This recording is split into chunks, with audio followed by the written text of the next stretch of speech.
How you doing? You having a good day otherwise, other than your internet woes or tech woes? Uh, Kinda. I actually have 4 children, Okay. and today was a difficult toddler day. So, Okay. Is there other toddler days? yes, actually, but I foolishly thought, I know, I'll potty train my 2-year-old before school starts, but that's not going so well. So, Right. yeah. Well, yeah, I'll get there. Yeah. I don't know. I'm not a parent. I'm like, sure, cool, whatever. I don't know. I'm not the best when it comes to amazing words of wisdom or sympathy or empathy or any of the things that are required for anyone that has a child. Because I'm like, Right. I don't know. I know it's correct. Um, I know it's hard, but I don't there you really go. know. So I don't know. Right. Just saying like, "Oh, it's crap." That is wonderful. Like, Oh, "Thank I you. Get know rid of that it." very, very well. 100%. Yes. Just That's tell me that it 100% why I don't sucks. have them. Yes. No, absolutely. I'm like, I So, am under no impression I would do this well. So you are my hero for doing it at all. So right. yeah, Yeah. Oh, man. that's Oh, funny. man. Wow. So Yeah. 4 kids, you said? Yes. Wow, that's a Yes. lot of kids. We It were is a a family lot. of four as well. And it's a lot of people. I'm an introvert, and I was like, it's a family of one for me. You know, if I Mm. could like just avoid all of the people in my family for a day, that was like a good day from about age 2 Mm. onwards, apparently. Oh, man. I was That's just like, everyone leave me, go away. mm, I'm pretty uh, confident that nowadays I'd have been diagnosed autistic or something. But right. back then that just wasn't really on the cards, I guess, or I don't know. Right. I think about that all the time. Just like how much like the diagnosis for like the autism spectrum or even like ADHD and ADD and how there was such a narrow understanding of it back when I was like growing up Hmm. that it's one of those things too where I'm like, oh yeah, I definitely think I have ADHD, but I was never diagnosed. Yeah, yeah, So yeah. Well, yeah. there's probably like, I mean, there's probably lots of downsides to that, I'm sure. Mhm. But there's probably some upsides to it as well. I'm just checking my door shut. Yes. My wife's asleep, so as many barriers between me and the bedroom is always good when I'm chatting to people late at night. So That makes sense. So what time is it where you are? it's midnight, so it's not too bad actually. It's still pretty good. Wow. So I Still. frequently am up till 3 plus, maybe 4. Just working with people in America, there's the time difference at how it works. Okay. So midnight's pretty good for me. But I'm going climbing with some friends at 9 a.m. So Oh, could oh, be a I'm rough sorry. could be a rough one for me. So I frequently do this to myself. Uh, So again, I have no kids. I'm in training for having kids, right? 5 hours sure. sleep, perfect. That sounds like a Oh good night, gosh, 5 hours? That is a right? great night. And it's not piecemealed. It's like 5 hours. It's just straight Wow. 5 hours. Yeah, I can't even think of the last time I had I that. know. I know. Seriously. Yeah. No, we'll see. We'll see. Yes. I'll, at some point I won't be laughing about this and I'll be crying about it. But for now, I'll keep laughing. All you can do is laugh, right? Yeah, absolutely, absolutely. So, how are you feeling about the chat? Like, you feeling good? I guess, yeah, for sure. I've watched a couple other Okay. chats you've done, Yeah. so I feel like I have a little bit of an idea of kind of Sure. like what you do and Who stuff. did you And watch? Hallie Kim Yeah. Great. and the church girl. Why can't I think of her name? San, Sani. Yeah. Sanny. Yeah. Yes. Yeah. Oh, cool. Nice. Yeah. Yeah. Two of the yeah, just amazing women in this space. So, and I'd put Yes. you in that bubble as well. And so I'm just working through as many people in this space that I can. I'm like, oh, you're awesome. Like, I love what you're posting. I love what you're doing. Talk to me for a couple of hours. Like, it Yeah. can't go badly. Right. And so, yeah, no, that's cool. Awesome. Yeah. Well, why don't you kind of just give a kind of overview of maybe who you are, or tell me like how did you get into this kind of space? Because I guess I know a little bit through piecemeal of like reading from stories, reading your Instagram posts, maybe some individual chat we've had here and there in the Hmm. DMs and stuff. But I'm sure a lot of people listening to this won't be as familiar with you. Some people will. I'm sure I've reposted stuff of yours enough that a lot of people are listening are like, oh yeah, I've started following this person, or probably they start following me through you, or who knows. There will be some overlap, but there will also be people that are like, okay, so who the heck is this person? For sure. um, Give me an idea of like what's your background and how did you end up Right. talking about deconstruction, faith, kind of all that kind of stuff? Right. So when I think about faith deconstruction, I think one of the parts, at least for my story, is that it's non-linear and it doesn't make sense to me even a lot of Mm. the time. So that is an interesting component of it for sure. But I also Yeah. think about like what drove me to going on Instagram, I think is the same thing that a lot of us are kind of go or take to Instagram for, is the fact that like I had lost a community. So Mm. I've been deconstructing probably on and off. Well, I've been deconstructing for 6 years. Okay. And then about a year ago, I stopped going to my church. And that's when like the pieces just started falling rapidly. And that's when Mm. I also took to like Instagram. I had a space and a community of people who I could talk to about things, even as I was pushing boundaries, as I was reconfiguring my thoughts and my beliefs. There were still people who were receptive to what I had to say, and a space where I Sure. could work that out. But the way I left my church kind of like, it's not that they cut me off, but I was hurt, and so I cut myself off. I was like, I don't want to be around you people anymore. So, Sure. um, yeah. So I kind of just like, I was like, this is so important to me though, like just having these types of conversations. So I started kind of posting them on Instagram instead. And a lot of it was just like, I just want to scream into the void. Like I have Yeah, yeah, all of yeah. these I get that. thoughts, I have all of these emotions. None of it makes sense to me, and I just need an outlet. And so it's been interesting to see people like not screaming back, but at least saying, Right. yes, me too. I feel this way I too. hear you. You know, Yeah. exactly. So, yeah, Yeah. You're not just crazy, like yelling out insanity. Or if right. you are, there's some other insane people going, me too, you know? That's almost a disconcerting bit where you're like, oh, I'm not alone. And you're like, oh, maybe I should be alone. This is kind of scary. Like, is this the group that I'm with there? Yes, there are times where I'll like post something, especially this last month for me. I've been just like sitting in difficult emotions and difficult topics. And Mm. so to see people engage in that is been interesting to me as well, Yeah. because it's like, oh, this is actually like so comforting, because like I know I'm feeling this intensity during this season, and that's so isolating and so lonely. So that like I'm gonna just put this out on the internet, and then for somebody to go, wow, yeah, me too. And now all of a sudden that like isolating feeling is gone. The Yeah. intensity of the grief or the confusion is still there, but the lonely and the isolating aspect of it is like gone, you know. So that's, Yeah. even though I don't know these people necessarily, like I only interact with you through a screen, but Sure. it's still that just like solidarity, you It's know. so affirming, isn't it? I mean, it Wow. really is so huge. For me, I find that while that's huge, I find it just takes like one or two people, and I get easily one or two people a day to just really put me in a funk if I'm not quite on point. So the person that I can scream out into the wilderness and go, what do people think about this? Or like, what about this? Or whatever. Um, and then I have people going, oh, that's really great, or me too, I've totally resonate with that, or that just helps me feel seen, and or I totally see you in whatever you're going through. And then you have one person going like, you're just a blah blah blah blah, or or whatever. And I can deal with that day in day out all the time. Right. I've got Mhm. used to it. But if I'm not on point, it can just derail me for the day, and I just think I feel like Mm. crap. I don't even realize until my wife's like, what's up with you? And I'm like, I don't know. And then it's a bit prodding, like, when did you start feeling down or whatever? And I'm like, it was probably when I Mhm. read that really mean DM or comment or whatever. Like, do you come across a lot of like crap? Or I guess there's an element of like, your page, it's not like a personal page, right? It's very much this is a Yeah. page about this topic. So I Yes. guess you haven't dragged over too many people from like a past life into that, have you? No. Right. So when I started, I did. So another thing too is my involvement with evangelicalism. Pretty much the entirety of my adult life was with student ministries.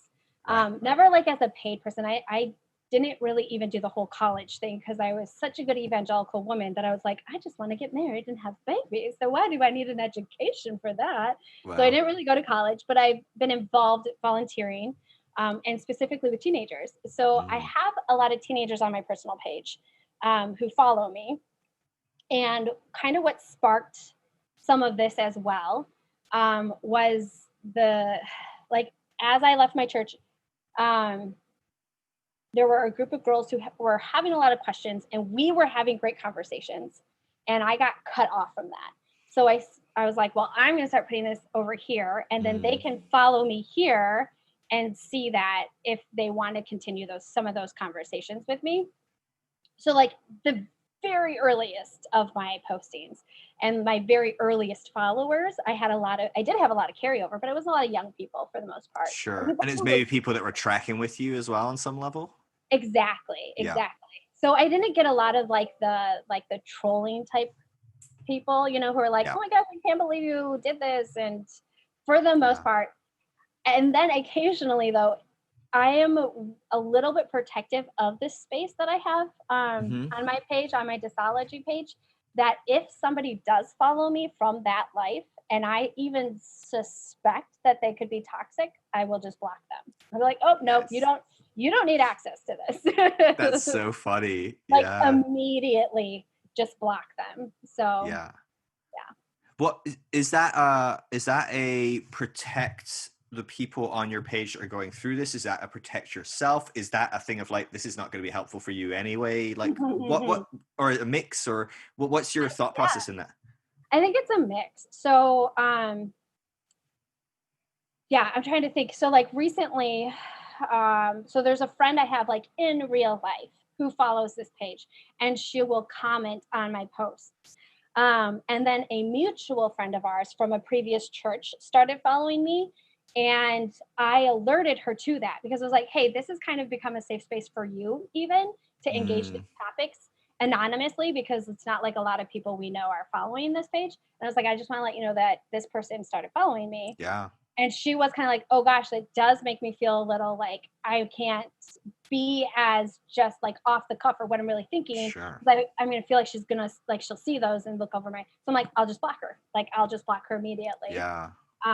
And another time I had a family member actually find the page, and like an in-law family member, but like find the page and leave a comment that was like, I don't think you understood what it meant to be a Christian. You know, like that whole thing.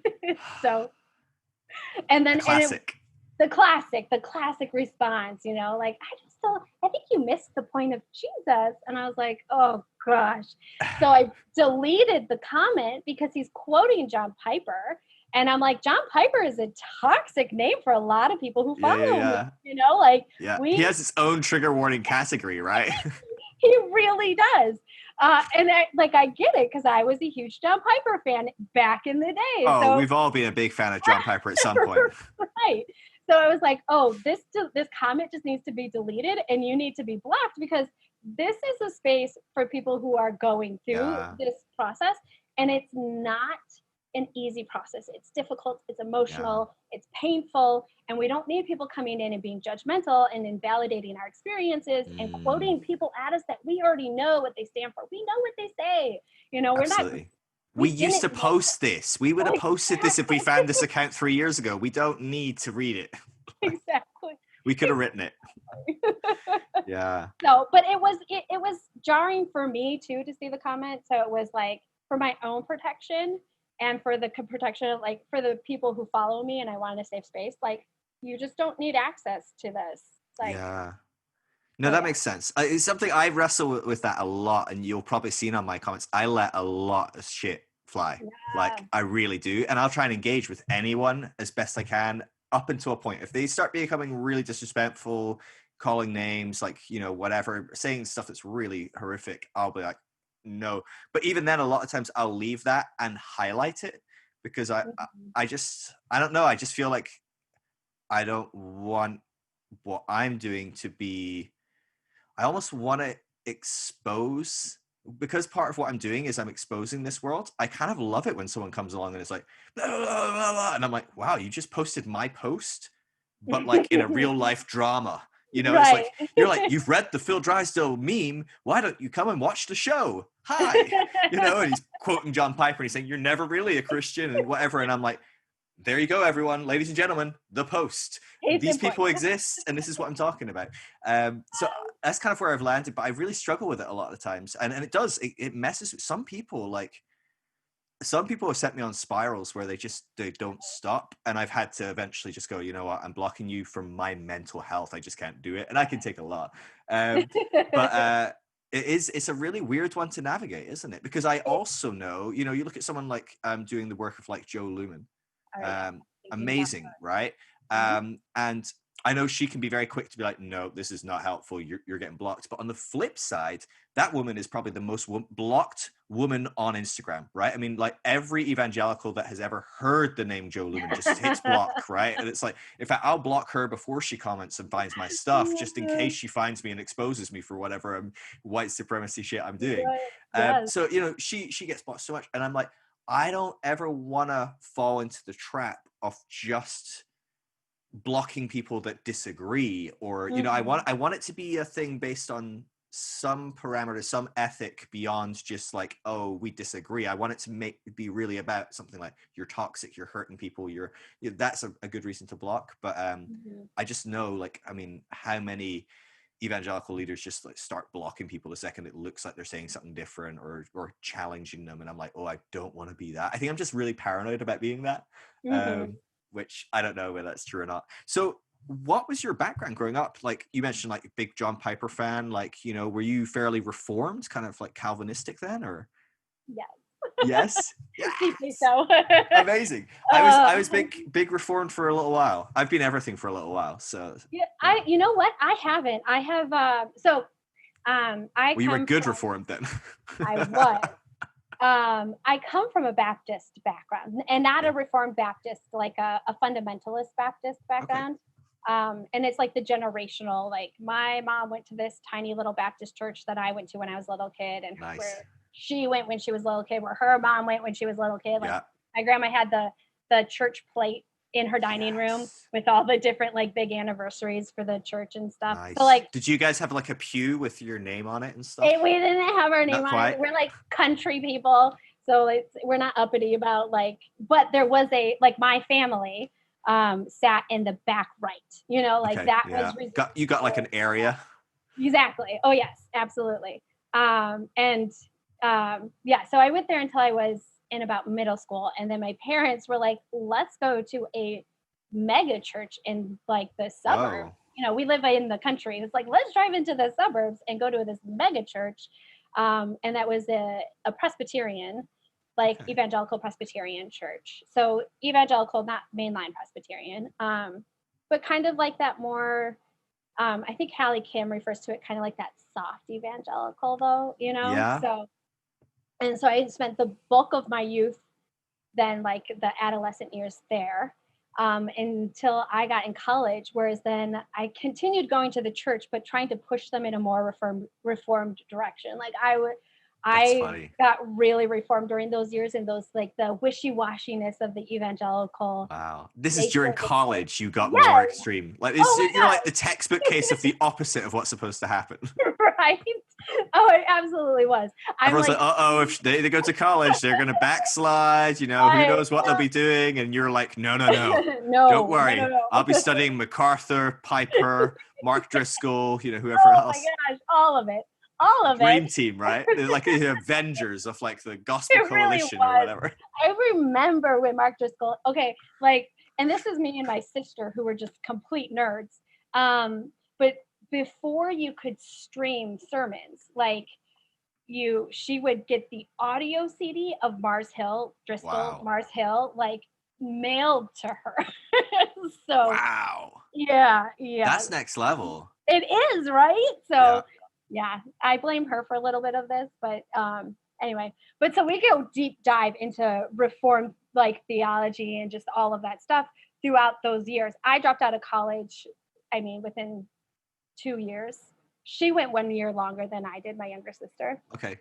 But then she ended up dropping out as well. And we just were Wow. like, we're just going to be really involved in church. Like, that's just what we're going to do. And we're Seems legit. critical. Yeah, we're critical of our like wishy-washy evangelical church, but we're really deeply involved. And everybody knows who we are, even though it's like this couple thousand member church. But they're like, oh yeah, those sisters. Yeah, we know that because we're like just a pain in the ass for everybody else. So, That's so funny. right? I love And it. I love it. The thing is, you can't say reformed people are like dispassionate. I think there's, Oh you no. can accuse reformed people of a lot of things, but these people, they know what they are building their faith on, and they're serious about it, generally Absolutely. speaking. Yeah. And you gotta admire that on some level. I love it. I remember when I went over, even as when I was a charismatic, I was like charismatic reformed, whatever the heck that is. Just because I grew up charismatic, but I went really into like reformed when I left my home church, my parents, and just kind of went on my Mm-hmm. own path. But I remember I was at Bethel Church in California, right? I mean, most kind of charismatic, crazy, like wild thing, Yeah. right? Northern California. And I do a road trip to Seattle to go to Mark Driscoll's church. So I'm like, that's the kind of the weird like finger in each pie kind of like dynamic, like I'm like, yeah, I'm at Bethel, but I'm also going like Mecca. Let's head to like Mars Hill. So funny. I Because loved yeah, it. I don't think of Bethel and Mars Hill as mixing at all. Oh But no. And yeah. well, my other hero at the time was Brian McLaren. So I mean, I was just Oh like, wow. I was Interesting. like schizophrenic or something. I mean, I was just all over Yeah. the place, Oh, but me like, and I my just love it. friends, we read Brian McLaren to kind of critique it. Like I read Okay, Elvis nice. when it came out, but as a like, can you believe that this is what people are reading right now? Like, and our wishy-washy other college evangelical friends from our church, like, how dare you read Rob Bell? This is garbage. Like that's what I was like as Yeah. That's a funny. young I adult. do that now though. I do that now every now and again. I'll just open up like the Gospel Coalition website or something and flick Oh through it and be yeah, like, oh yeah, I've got memes for another 4 days, easy. absolutely. Yeah, It's just very easy fuel to be like, whoa, wow, Christians believe that. I forgot that. I used to believe that, but right. I'd forgotten that somehow. I'd forgotten that world I was in, and it just recenters you to like the context of Christianity and go, oh yeah, there's people that believe this. I can joke about that very easily, or I can write Mhm. about it, or I can critique it, or so it's quite a helpful thing. I mean, that was something Mark did well, wasn't he? He would like work his way through the Shack and why the Shack was terrible and Oh, I listened to that whatever. And sermon series. oh, that's the reason I read the Shack, though. To be fair, I was like, Mark, this kind of sounds like interesting. I'm gonna read it now, and I loved it. Funny. But yeah, that was That's good. So hilarious. you were in, and you were still like, even at college age, you were really into your Reformed theology. Were you married at this point, or were you still single? What was going on? Yeah, I was still single. So again, going to I started getting a little bit more involved with the student ministries though. My sister Right. gets more involved with the college ministry because I dropped out of school. So I'm like, I feel weird being even though I'm the college age, but I'm not going to college anymore. So I dive in with junior high students as like a small group leader, just like a youth group leader and stuff. And then I start kind of hanging out with this other group of like college age kids who are a few years younger than I am, because they're also volunteering with the junior high kids. Right. And that's where I met my husband. Okay. Yeah, who had like known his siblings for years because I had been involved in the church. So he's one of five, and he's the oldest. And then there's like set of twins and then a set of twins. And so I knew his younger sisters because I was like their counselor at the camp we would go to in the summer. I was their VBS leader. I was his sister's small group leader when she was in sixth grade, stuff like that. Wow. So but I never met him until he graduated from high school. Then we finally meet. And then before I would get serious with him, so I'm like 23 and he's like 20, I made him listen to a Mark Driscoll sermon on predestination. Seems legit. All right. I was like, just let me know what you think about this. It's like your version of a prenup. It's Yes. like you gotta agree with Mark Driscoll on this one. Yes. This is 100% what happened. And he was like, "Oh yeah, no, I think that's great. I agree with predestination." I was like, "Okay, we can be serious now." That's So so funny. yeah. Wow. That's I just I was just had Christina from Science Jesus Memes. Are you familiar with her? Yeah. I I just have. had her on a podcast. In fact, I just released it like 2 days ago or something. But we were laughing because like she was hardcore into like creationism, like hardcore, like so much like it was like her jam. Like all she listened to was like, the Hovid like tapes and all that different stuff. Mhm, And mhm. yet she got married to her husband not really fully knowing that he didn't really like believe that overly. And I'm Ooh. like, can you imagine being like that passionate about something and I'm not thinking to run that by or whatever? But like, so I'm more of the mentality like you know what I mean? Like, Mhm. I'm like, all right, here's the deal. Here's my favorite speaker, Mark Driscoll. Here's 3 sermons. You listen to them. You don't agree with them. You're out. It's your Right. choice. You can change your mind. I don't mind, but you're going to believe this if we're going to be Mhm. together. Like that was kind of like my intensity. Certainly around 23. Are you kidding? Like I was black and white. There was one way to see the world, and it was this way, which was right. Had my heroes, whoever they were. Mark Driscoll probably was one. He appeals to a 23-year-old. Do you know what I mean? He appeals to Oh, that like young 20s. Like, oh man, I love that you love Mark Driscoll. It makes me so happy. so I feel like Mark Driscoll appeals to a 23-year-old male. I don't Yeah. feel like there are as many young women who were like standing Mark Driscoll back in the day. Like, oh my gosh, yes, this toxic masculinity. Yes, please. I would like more of that. I Do have you, no idea. do you not think that there's a dynamic? So, and I may be wrong on this, but I mean, I remember I spoke to Hallie Kim about this, and a few, I've spoken to many people about it, but there's this weird dynamic of,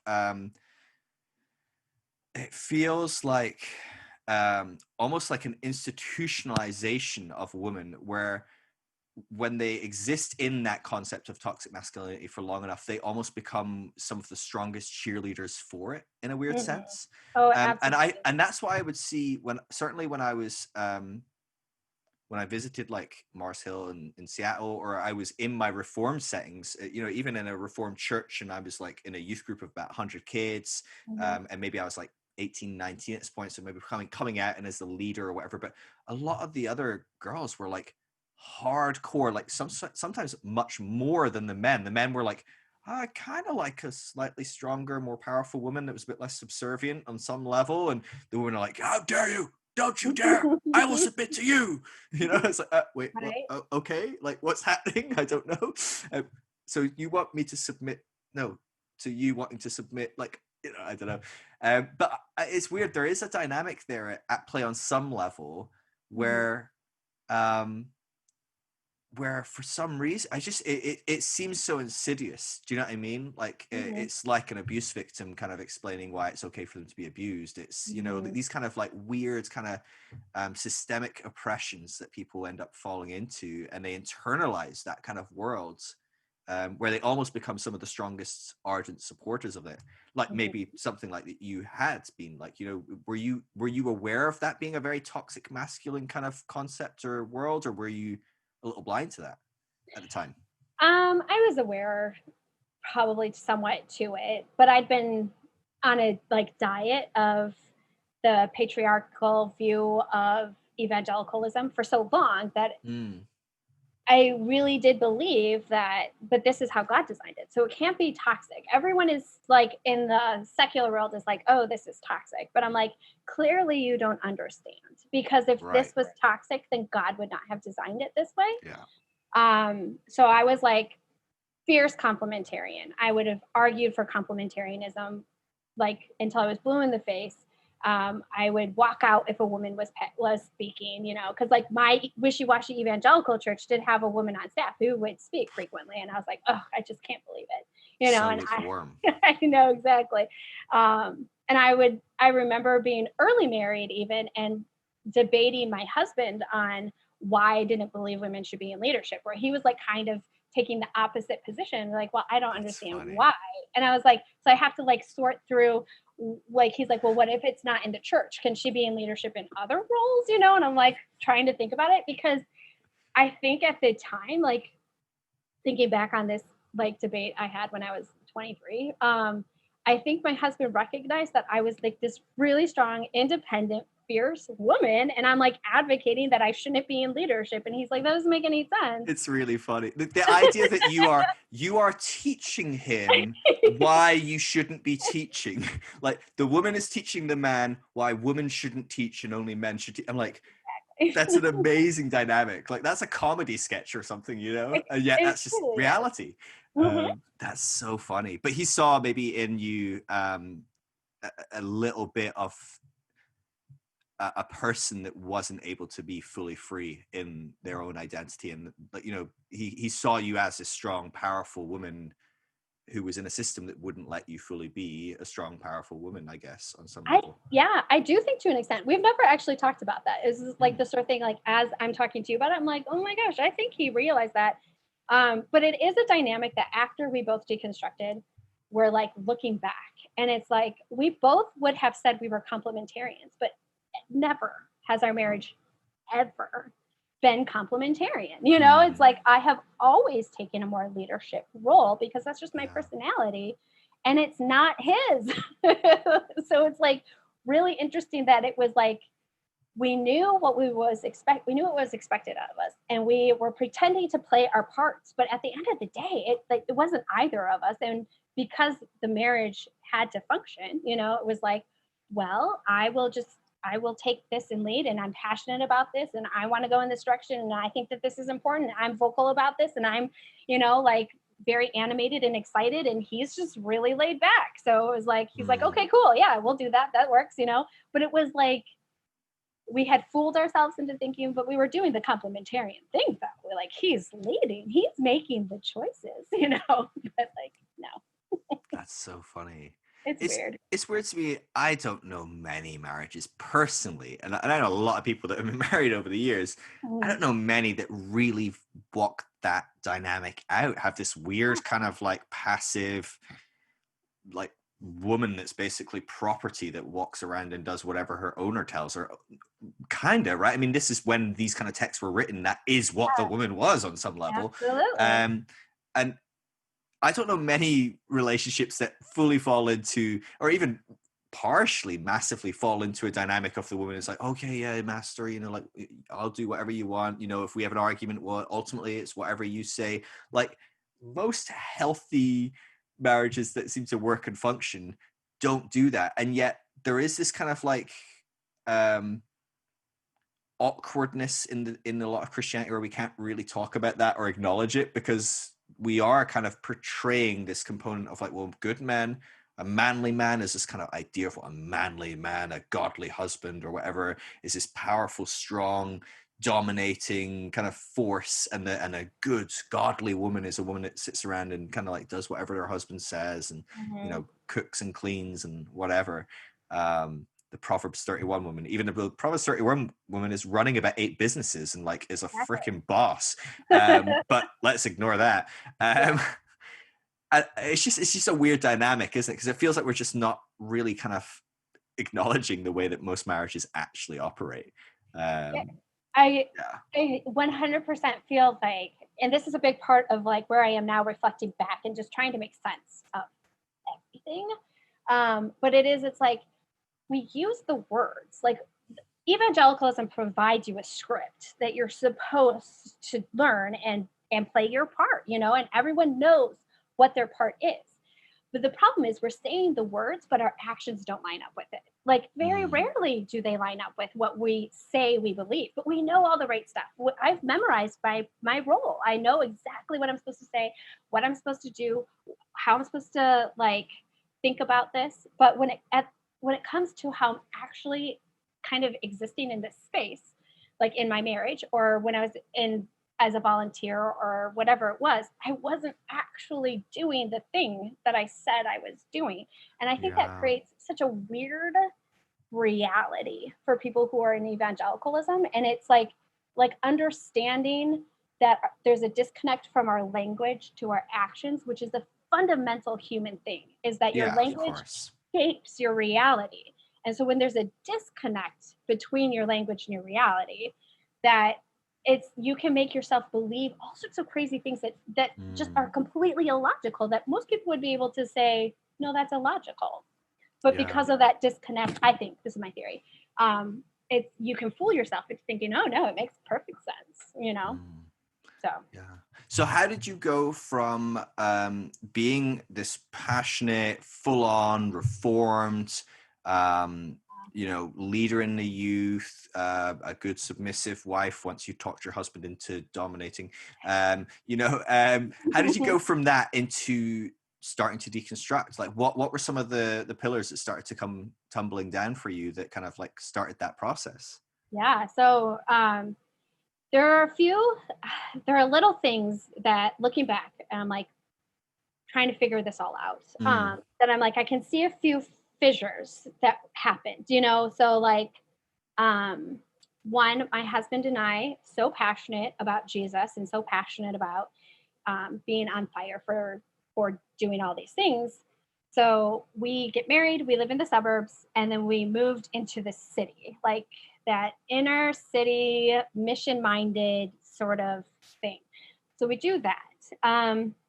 And that we thought everyone was doing this. Like all of our friends were like, oh my gosh, yes, the city is where Jesus is right now. We all need to move into the city so that we can just like bring the light of Jesus. So my husband and I did it, and then nobody else did. Bastards. I knew it. I I knew can how that was going to believe end. I'm like, I know. I've got like, yeah, I'm ready for this story to it. go terribly and all your No, friends to just totally like, it's that thing of like, everyone take a step forward if you want to volunteer and everyone takes a step back apart from no. you and you're left, Mm-hmm. you've took a I'm step like, forward. Even, wait, no. what? Yeah. Wow. so, so we That's watched, crazy. our whole community kind of settle into the suburbs. And we were like, oh no, we're settling into the city though. And so we had to find a new community. So that was probably one of the big ones. And we ended up going to a charismatic Assemblies of God church. We were not Wow. charismatic, like That's a twist not for at all. like, for the reforms. That's like Yeah, it's a different option, you know? I don't know. They were so friendly. Like just the nicest group of people I think we've ever met. And the real appeal is that it was a bunch of young people Mm. who lived in the suburbs or had lived in the suburbs and had moved into the city. So we're all white. Mm-hmm. And we're all going to this church in the city though. So we're like this hip, young, cool, trendy church. So even though the theology doesn't line up with what me and my husband believe, and we have discussions about this, we're like, well, theologically though, I really disagree with them. And it's like, but it's a great community, and they love Jesus, so let's do it. Wow. So we get really involved, and for like a couple of years, I'm like, no, it's so great going to a church where theologically I don't agree with them because it just sharpens my own theology. It's like I have to think when I'm at church. I can't just, agree with the Mm. pastor. I have to like really think about what he's saying. Do I think that's right? Or where did he, go? Very critical. Um, but we get really, really, really involved. I end up running the nursery. My husband's in the worship band. And I'm really good friends with the other. I'm a mom at this point. I had my first kid while we were going there. Actually, I had my first two kids while we were going there. So I'm really close with the other moms, and I'm listening to these marriage stories. Now, Assemblies of God are not complementarian, they're Mm-hmm. egalitarian. They have women leadership, but their marriages were so complementarian, like more complementarian than my complementarian believing Fascinating. friends. It was so weird.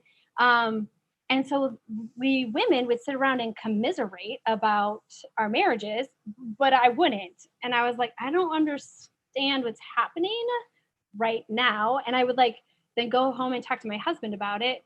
They'd be like, all of their husbands seem like such jerks. Like, and that's when I'm like starting to piece together. We're not in a complementarian marriage. That's Yeah, why, yeah, yeah. like it's because we're not. And I'm like, oh my gosh, am I a feminist? like earth shattering, like That's realization. Like so funny. I can't be a feminist, like. But I'm like, but I think I am. so that was a big one. And then I actually miscarried, and that was Mm. not only so like we're at this church, we're really involved, we're starting to get really frustrated because there are many elements to it that we no longer believe in. It's like we didn't believe in it theologically when we started going, but now we're seeing the marriages are kind of toxic, so which kind of breeds a bit of a more toxic environment for the whole church. Especially the head pastor and his wife were kind of seeking like taking over more positions, so there was less diversity even of thought and speakers, and it was like, ooh, I don't know, so we're like kind of trying to get out actually, and we find this house church that meets down the road from where we live in the city. It actually met in Jack White from the White Stripes. Do you know? It Yeah, met yeah, in yeah. his childhood home. So I mean, Wow. going from one cool hipster trendy church to like another cool hipster, like smaller Nice. and more hipster trendy church. Um, And as we're in transition, we're like talking with the leadership of the AG church, moving into the house church. The week that we left this church, which had become our community, to become fully immersed in this house church, I miscarried. And it was like a Wow. later miscarriage too. So I was like, I had to go to the hospital. I was like in the hospital for a couple days, and I like came home, turned 30 2 days later. Wow. No, I came home and turned 30 the next day, and it was like, I don't even know what happened. Like, I'm not a part of this church anymore. I just said goodbye to all my friends, and I'm supposed to go be a part of this church, but I don't really know these people that well, and I have no idea what's going on, sort of a thing. So it Yeah, was it's just a a really lot. kind of, it was a lot. It was a lot of change and a lot of transition and a lot of heartbreak. And then my husband starts reading Rachel Held Evans' blog posts. Wow. Um, and apparently she's making sense to him. Whereas I'm still fiercely reformed. The house church that we're going to be a part of is really reformed, which is part of the reason why Wow. we're making that transition. Yeah, and so I think like a month in, we're like going for a walk with our kids, like pushing my kid in the strollers, and he turns to me and he's like, I don't think I'm reformed anymore. And Wow. I just started crying.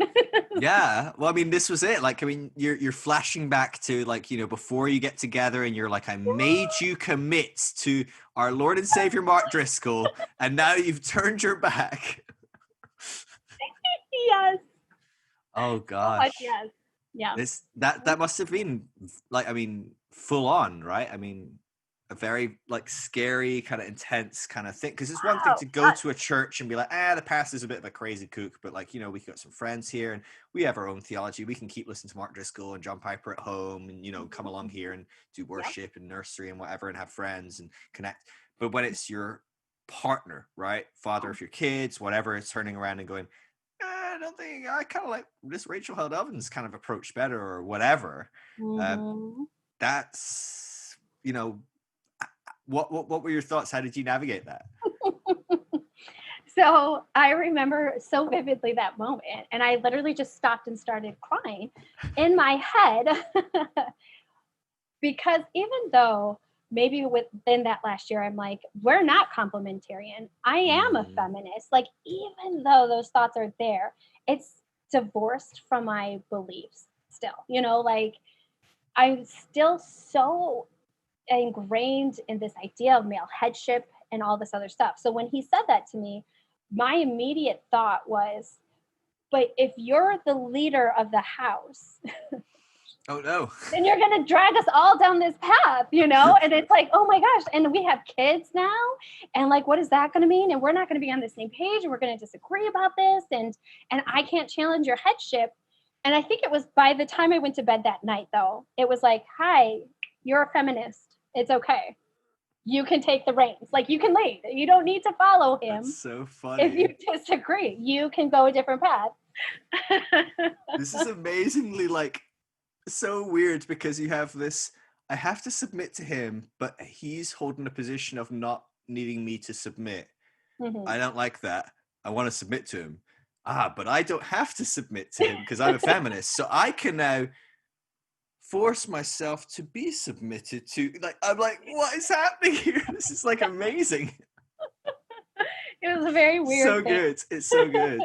But I think it's funny because like these are the sort of thought process that are so natural and normal when we're Mhm. stuck in these kind of boxes that don't have options, right? You don't have an option. This is the way that God is, and this is how the Bible is, and you end up doing these kind of like, you just end up in a bit of a dissonance where you have Mhm. to find the right solution, and you can't maybe see the components of like, this is not making sense anymore. You'd almost be better just to kind of take a step out and go, okay, what do I really want to do?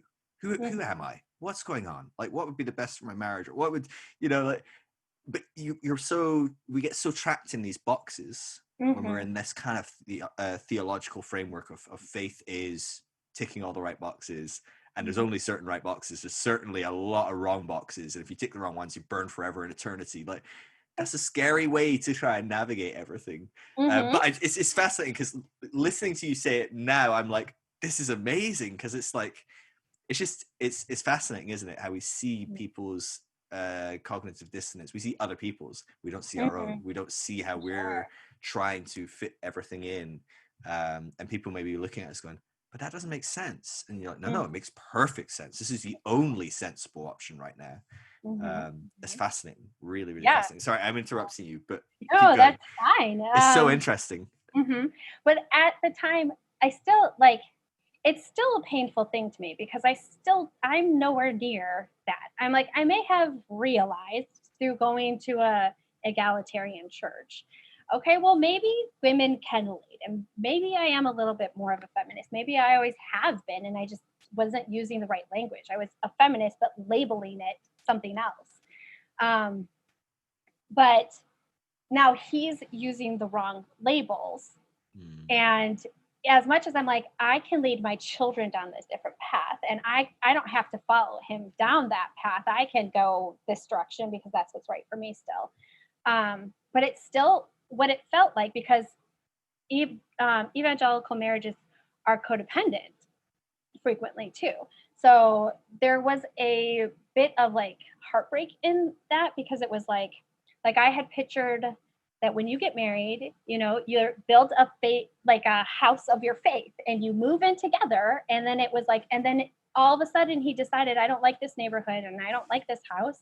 And so he like moves out to the beaches of universalism and I'm like, "What? I want to stay in the reformed neighborhood." Like so, and as much as I could acknowledge that the concerns he had were valid and I could see it. So I'm like, okay, I see all the repairs that need to be done. I can see that it's old and rickety and that a lot of it is outdated, but I want to rebuild. I don't want to move. I want to rebuild. So, Mm. so that's actually more like what I did. Whereas, so when he deconstructed, this is like 6 years ago, it was so fast and furious. You know, he was like, no, it's falling apart. I don't want to be a part of this. And I just am out here and I can finally breathe. And Mm. I feel this massive burden has been lifted. And like, I'm so happy to be done with it. And I'm like clinging to a structure that is falling Yeah. apart around me.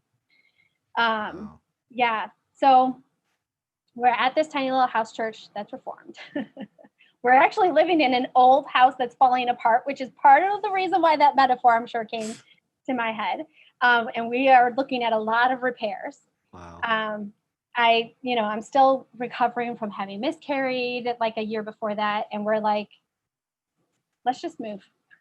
Let's just sell our house and let's move.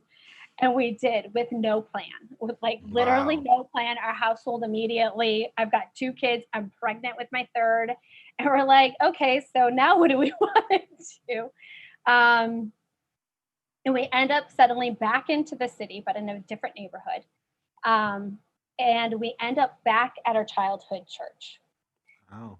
So, yeah, so we were back at this evangelical Presbyterian church in the suburbs, a couple thousand members. And I'm like, if we're going to be here, I want to go back with students. I love teenagers so much, you know? Mm. Um, so I start getting back involved with student ministries. We're throwing our kids back in the children's ministry, which I mean, I had been on staff in children's ministry when I was like 19. I volunteered in children's. And I'm like, oh, I remember working in this classroom and now I'm dropping my child off here. You know, his whole family goes there. My whole family goes there. It's like kind of felt like a little bit of a homecoming. It was a nice place to kind of Mm. recover from all of that stuff. But this is 2016. Okay. Good. Good So time. yes, election is on the horizon, right? Mm-hmm. I'm leading a group of junior girls who are high schoolers. Obviously junior girls. They're my small group, and they're really progressive kids. And I'm like, where did you all come from? I've got one girl who's like, oh, I am pro-choice, and I was like, how are you at an evangelical church and pro-choice? Like that's an Yeah. actually this doesn't exist in this space. Like I'm confused. But because like my husband had deconstructed and I'd been working on repairing this structure for so long, so much of my theology without me fully realizing it, had shifted. It was Mm.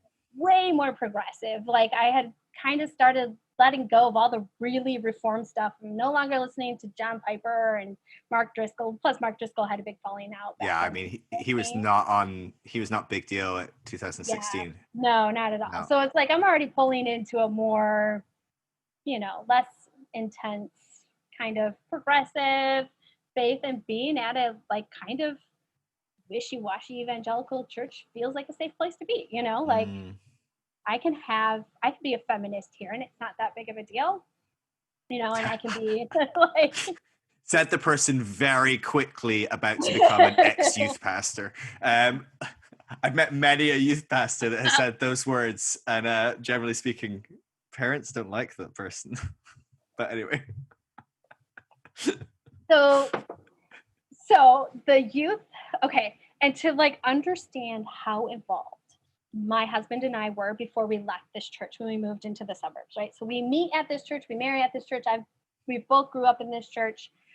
His dad is an elder. His mom has been a deacon on and off. His sisters and him have been on staff before. I have been on staff in a like secretarial sort of position. I've volunteered there since they allowed me to volunteer there, so the youth pastor is a friend of ours, like we have hung out at his house and had parties and, sort of thing. So I know where the youth pastor is and what he believes, and he's somewhat progressive. So Okay. I feel safe to be a volunteer and be somewhat progressive. And like, my approach was like, I'm not going to tell you what to think because I've done that in the past and I'm carrying a lot of guilt about that, because I'm like, oh gosh, things I've said to girls. Yeah. But instead, I'm going to ask you guys questions. And I really want to open up this space for you to really think about it. And I found like a group of girls who were like 16 who were already really progressive, already feminist, already Yeah. pro-choice, like already kind of asking these questions. So just kind of facilitating conversations for them. And then 2016 election, Donald Trump is all of a sudden our president, and I'm in the perfect place. I know that my church mirrors this statistic. I know 81% of these people voted for Donald Trump, and that's really difficult for me.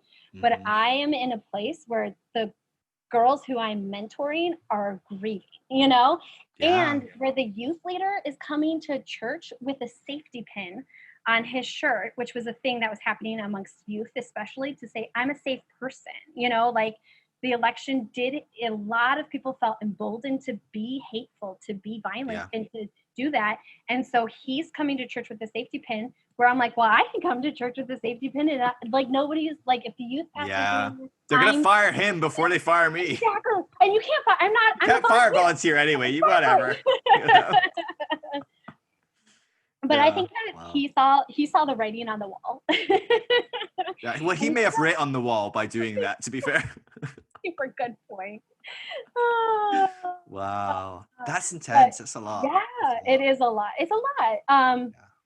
But so while he's on staff, I'm pushing boundaries. I mean, really pushing it, because I know he'll go to bat for me. He's my friend. I know where he stands, and I know that he will go to bat for me. But then he resigns, and He's they probably fed hire. up going to bat for you so much. He's like, I just want to get away from her He's because like, this she's job making was my job fine really until she showed difficult. up, and now I'm just constantly having to. Yeah. I've never been an easy person to be around. I always make I everybody. don't claim to be one of them either. It's no fun. No, it's not. It's not at all. And we get a new youth pastor, and like, I'm pregnant with my fourth child. Wow. So I know it's so much. So this is like 2 years ago, right? Maybe 3. I don't know. Okay. My daughter is 2, so somewhere in there. Yeah, and he's from the South, and he's more conservative, but he's a great guy, and I rein it in a little bit, I'm like, okay, I know where the boundaries and the borders are, and Sure. that group of girls who were juniors when Donald Trump was elected are now they're in college actually, and one of them is helping me lead now a group of 8th grade girls, and yeah, and so like that's where we are. And then like my sister-in-law is on staff with student ministries. It's a lot. There was a lot happening. I end up going on a conference with the staff of the church for where their curriculum is. This big conference in Georgia. They pay for me to go, pay for my hotel room, and it's like I'm teaching on a regular basis in student ministry. So even though this new leader is more conservative, I know he doesn't have my back like the old pastor did. But I'm like, chummy. I'm hanging out with his wife. He's got kids who are around the same age as my kids, and we're like hanging out. He's giving me opportunities to teach, and I would blatantly teach a week after him and give a counter narrative. I'd be like, without pulling his examples, but in a way where you knew I was like, I disagree with your last message. That's so funny. Yeah, and I'm rapidly deconstructing at the same time. Yeah. So and it got really messy because my sister-in-law's on staff, who I love tremendously, and it's complicated because now I'm like, okay, I'm starting to push this boundary because I'm feeling convicted about this stuff, and I think a lot of what we teach is toxic to these girls. And I'm reading all the books, and I know the statistics, and I know the information that is just they need, and I don't want to withhold that from them. But I also know I'm going to get in trouble. I have a girl in my small group whose mom her dad's an elder, and they're very conservative, and the head pastor's daughter was in my small group too. So oh man, I know, I was like, oh man, I'm just gonna, I know I'm gonna get in trouble. And now it's getting a little bit like messy because my sister-in-law could get in trouble, and I don't want her to get in trouble. But I also don't want to like be dishonest with these girls, And again, I don't want to give them information, but I want them to be able to talk about this stuff. And I want them, absolutely. and I want them to see multiple sides of the argument. Like, I don't want to just say, this is what you have to believe. I want to be like, okay, well, yeah, this is why your parents believe this. And I'm going to point out the scriptures to you, and I'm going to tell you where this comes from and why they believe this. But there are a lot of other Christians who are very thoughtful and who love Jesus, and they think this way, and they look at it this way, and they have these Bible verses and all this other stuff. And I'm like, I think it's just really important that you guys, I want you to go home and read your Bibles. I want you to, pray about it. I want you to, what makes sense to you? What is the Holy Spirit convicting you, Yeah. And so it's interesting.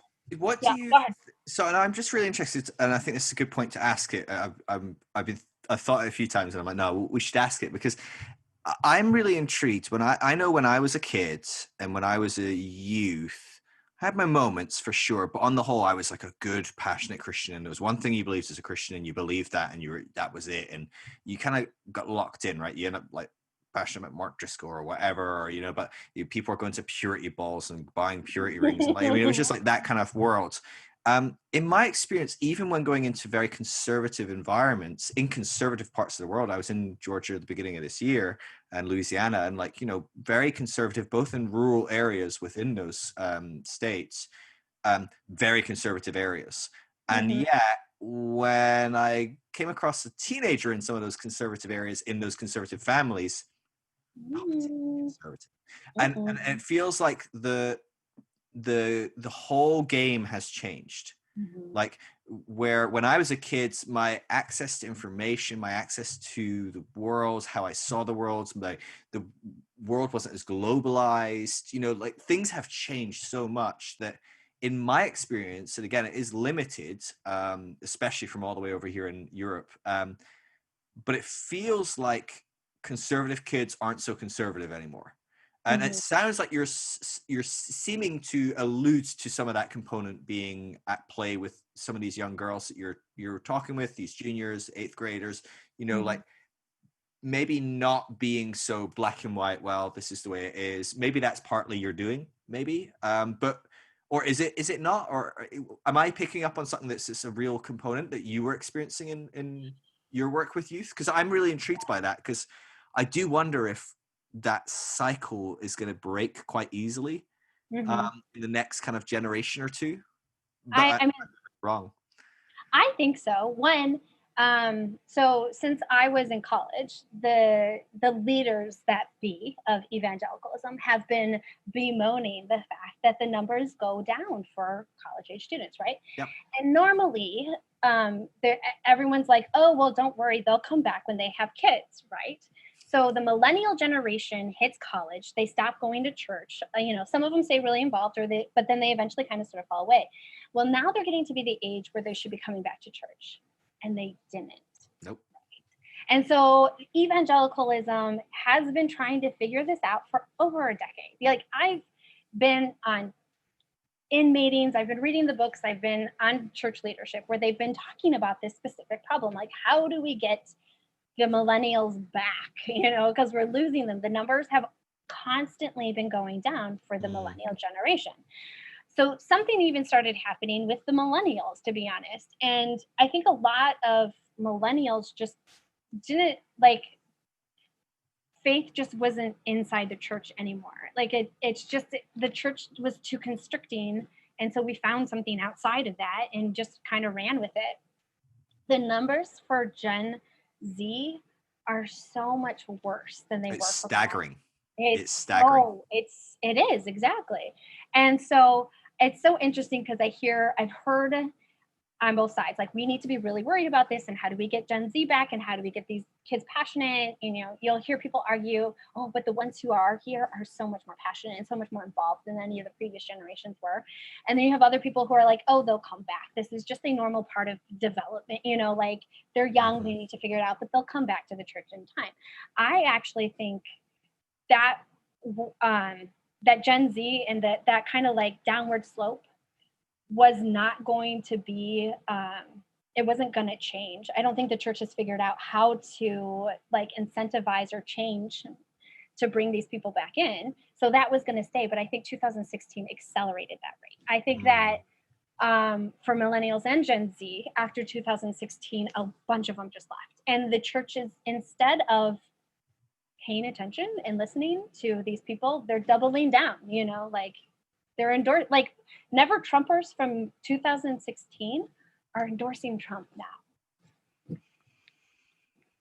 I just, Yeah. I don't, so they're Do you not think that's a interested. thing of like those kids are? Sorry, I didn't mean to interrupt you. No, you're fine. I'm just wondering. So, do you think it's that those kids were maybe starting to become a bit more progressive than maybe their parents? That generation, maybe the prior generation of millennials, even they were becoming a bit more progressive, a bit more liberal. Maybe they're raised on Netflix and I don't know, Tumblr, like, or whatever, like makes you a bit more liberal for if you're Gen Z.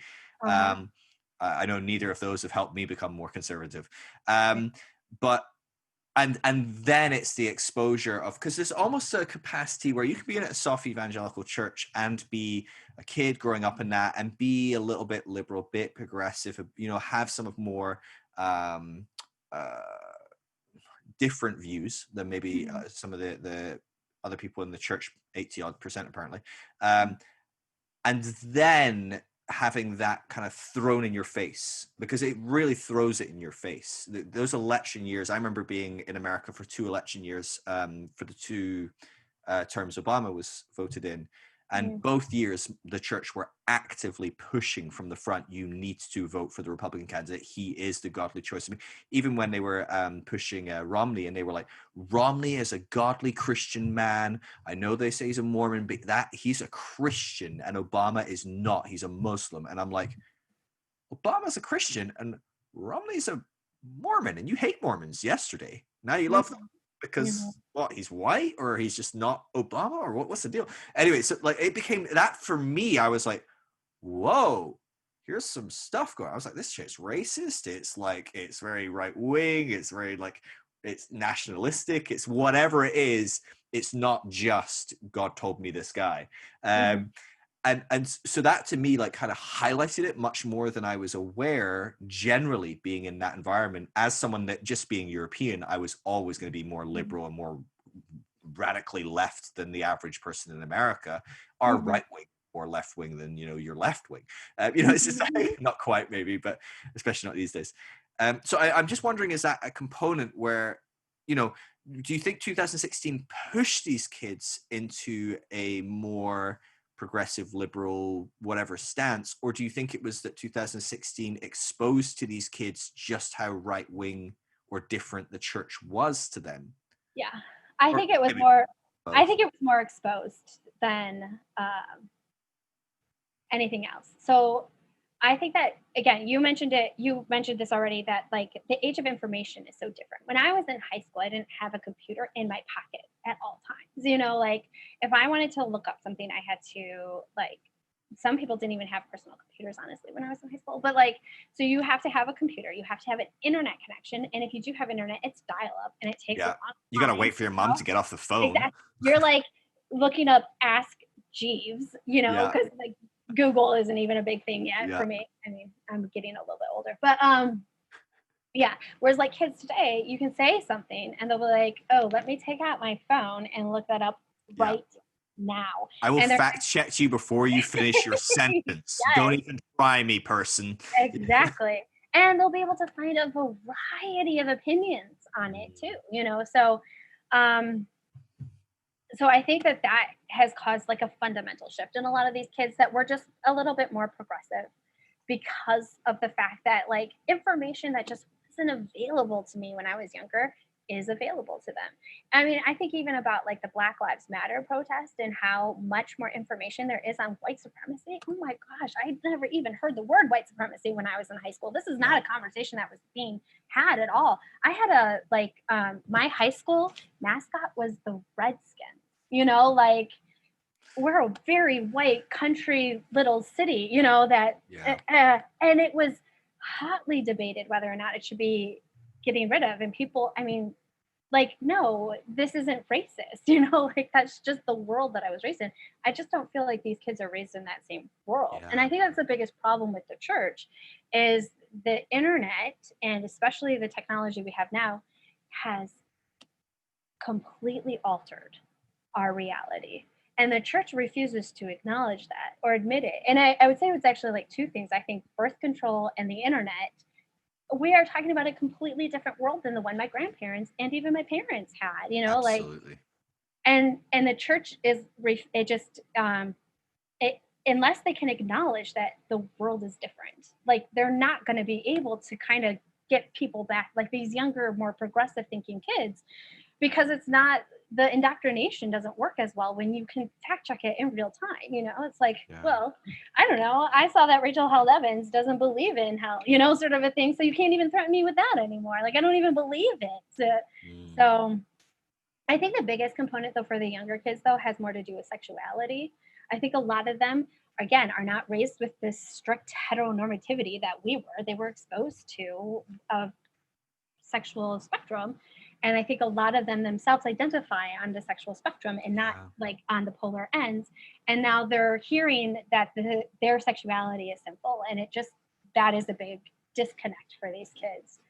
So, and I think 2016, again, I don't think it's that, I think it exposed to these kids what it was really about. Because the thing I hear the most from people is, I went to church, I heard about Jesus, they told me that he loves everybody, and that he's this great loving God, and they say everyone is welcome here. They're like, everyone's welcome here, especially if you're in like one of those evangelical churches, like, oh, everyone's welcome here. But then you have a kid come out as queer, and that narrative changes so fast, and it's like whiplash. Absolutely. And then for 81% of the people who you go to church with to support Donald Trump, I think it was like, it's a bait and switch. I thought this was the thing, and now you're exposing that it's not. That was not the thing at all. I thought it was about Jesus and love and community and like social justice. Like, that's what I thought it was. And now it's about power and control and domination, and the patriarchy and heterosexism and all of this other stuff. And it's like, whoa, that's not what I signed up for. So with the younger generation, I think that is a big thing. Yeah, no, that's really, it's just fascinating to me. It gives me a lot of hope. It gives me Me a lot of too. hope. Me too. That worst case scenario, as long as we don't ruin the planet, which we are doing really well at, we'll just all die and everything will get better because we'll not be here. I mean, I'm even going to lump myself in that group. I'm probably a whole bunch of screwed up beliefs that I've not figured out either yet. But like, I do look at the younger generation and go, gosh, no, it's not to say that every progressive idea is a progression in the right way. It's not to say that Right. every left is better than the right or whatever. Like, and I'm not trying to get into that kind of dualistic, like, oh, look at this and look at that and us, them, or whatever. But it's a natural progression. It is the progression we're seeing in the world and in the younger generation. Mm-hmm. And for the most part, I think a lot of it's probably a really healthy, positive direction. Oh, I agree. But yeah, it's weird that the church is just so static. I think the problem that the church has is, like you're saying, they can't acknowledge that the world is changing or they can acknowledge that the world is changing, but they need to see change and progression as evil, Mm-hmm. because their standard for what is good, their standard for what is holy, is a very fixed, rigid point in time. And that point in time is, I mean, at best 2,000 years ago, probably realistically about 3,500 years ago, most of it. Mm-hmm. And so for the church, for everything to be right and for people to be holy and for people to be in right relationship with God, we have to like almost look back in time and move backwards to be Mm-hmm. moving in the right direction. And so they're just completely unable to go. Even if you go, well, the world's changed, they'll be like, yeah, but it went the wrong direction. It went Mm-hmm. away from go back to the Garden of Eden or to the Law of Moses or to, however they perceive the early church was, or Mm-hmm. whatever. Yeah. Um, and I don't see an option until they're willing to put down that fixed, rigid point in the past as the goal. I don't see an option for the church to be an option for the future, for our next generations, because I just don't think that they're on that page. They don't on the whole want to engage with a faith that is rigid and set in the past. They want to be engaging with a faith that is progressive and onward moving and evolving and growing, which is really exciting. But all these evangelicals going, why are the youth not here anymore? Where's Gen Z? Why didn't the millennials come back? And it's like, well, for that reason, basically, for the reason that you're set in the past, you don't let people explore, you don't let people ask questions, you don't let people try and move forward in a certain direction, you don't let people have different ideas. Like, you're asking a question you already know all the answers to. You just didn't like those answers, and so you're going to keep asking the question in the hope that someone gives you an answer you can like. Mm-hmm. But the church, it's not going to get an answer it likes, I don't think. Not one that works. Mm-hmm. Wait till they start having kids. Well, that didn't work. What next? And we're going to put off these answers to like just wait. I don't know. Maybe Gen Z will be different. Maybe. Oh, I don't think so. And No. you're always going to have a portion of kids. So, like the church that I come from, it's in a wealthy suburb, and so it's a very conservative suburb, and Mm-hmm. a lot of those kids are still very conservative. Not all of them, obviously, but our youth group was probably about 50-50 split. Like some of these Mm-hmm. kids are like, there was a kid, and he was a little bit of a like, I like to push buttons, but he would bring a Trump flag to youth group and wear it around his neck. So, and it wasn't ironically, he was very No, enthusiastic. yeah. Yeah. So, and which infuriated a lot of the more progressive kids who were very openly progressive, whereas like if you were progressive, maybe when I was in youth group, you probably hid that part of yourself or your ideology, for the sake of Yeah. being Not worth it. accepted, right? Like, whereas like you could be accepted in this youth group and be progressive because there was a group of them who were all that way, so, which I actually thought like, for me as a leader, I love this because it fostered dialogue and conversation, Yeah. so it was like we exist in the same space, and so we have to like figure out how do we have these conversations, and because these kids are having these conversations whether or not we make space for them or not, the Yeah. conversations are happening. Like they're friends with each other, they have friends who are conservative and friends who are very far left and friends who are apolitical and whatever it may be. They have friends who are queer, they have friends who are like just think very differently than they do. Yeah. So I think that's the biggest thing is they have been raised in a way to think in a little bit of a more critical way, and to entertain differences. Yeah. So, but yeah, Yeah. for sure. It's so fascinating to me. It really is. And I think that's another component as well. You raise, like, they've got friends that are queer. They've got the Mm-hmm. friends that are going to be gay. They're going to know a few trans people in their school or whatever. And that, you go into a rich middle class Christian suburb and, you know, knock on the first 100 doors and go, do you have a friend that's trans? You're going to get a no like 100 times. Maybe might get a yes in there, maybe. But I'm going to guess probably not, right? It's just not going to happen. And I think that's not to say that these people are bad, but it's to say that they're unlikely to be empathetic towards someone that's trans, right? Whereas you knock on, now they might know people that are trans, but my point is, are they friends with anyone? And whereas you go into a school and you ask 100 kids, are you friends with anyone that's trans? There's no way you would get far through 100 kids without having someone go, yeah, I'm friends with someone that's trans. Like that's probably way more common. And so suddenly, whether you're in an environment that says it's right or wrong is kind of irrelevant once you become friends with someone, right? Once you're friends with someone, is how many Christians are like, yeah, I know gay is wrong. I know it's bad to be homosexual, but I got a friend that's gay, or my kid is gay, and yeah, some people cut the ties, but a lot of people go, I'm going to have to rethink. I just have to. And I think that's the beauty of the next generation as well, is this, they're just exposed to these worlds. Whether it is through Netflix and YouTube and Instagram or in their school and their upbringing, they're just much more exposed to these things because they're becoming more common. That it's a very hard thing to hate someone that you know well. I just think it really is, you know, and I think that's the problem with a lot of these right-left splits. And, you know, you've got the radical right, the radical left, and actually a lot of them aren't very radical. They just don't know people very well on the other sides and engage with healthy conversations with them. And if they did, they'd probably go, oh, wow, there's some real issues that you're really passionate about that are causing you to be a radical left or a radical right person. And actually, I kind of care about some of those issues as well, if I'm honest. Right. I actually, of course, I don't want people to be homeless, or of course I want people to have jobs or whatever it is. Right.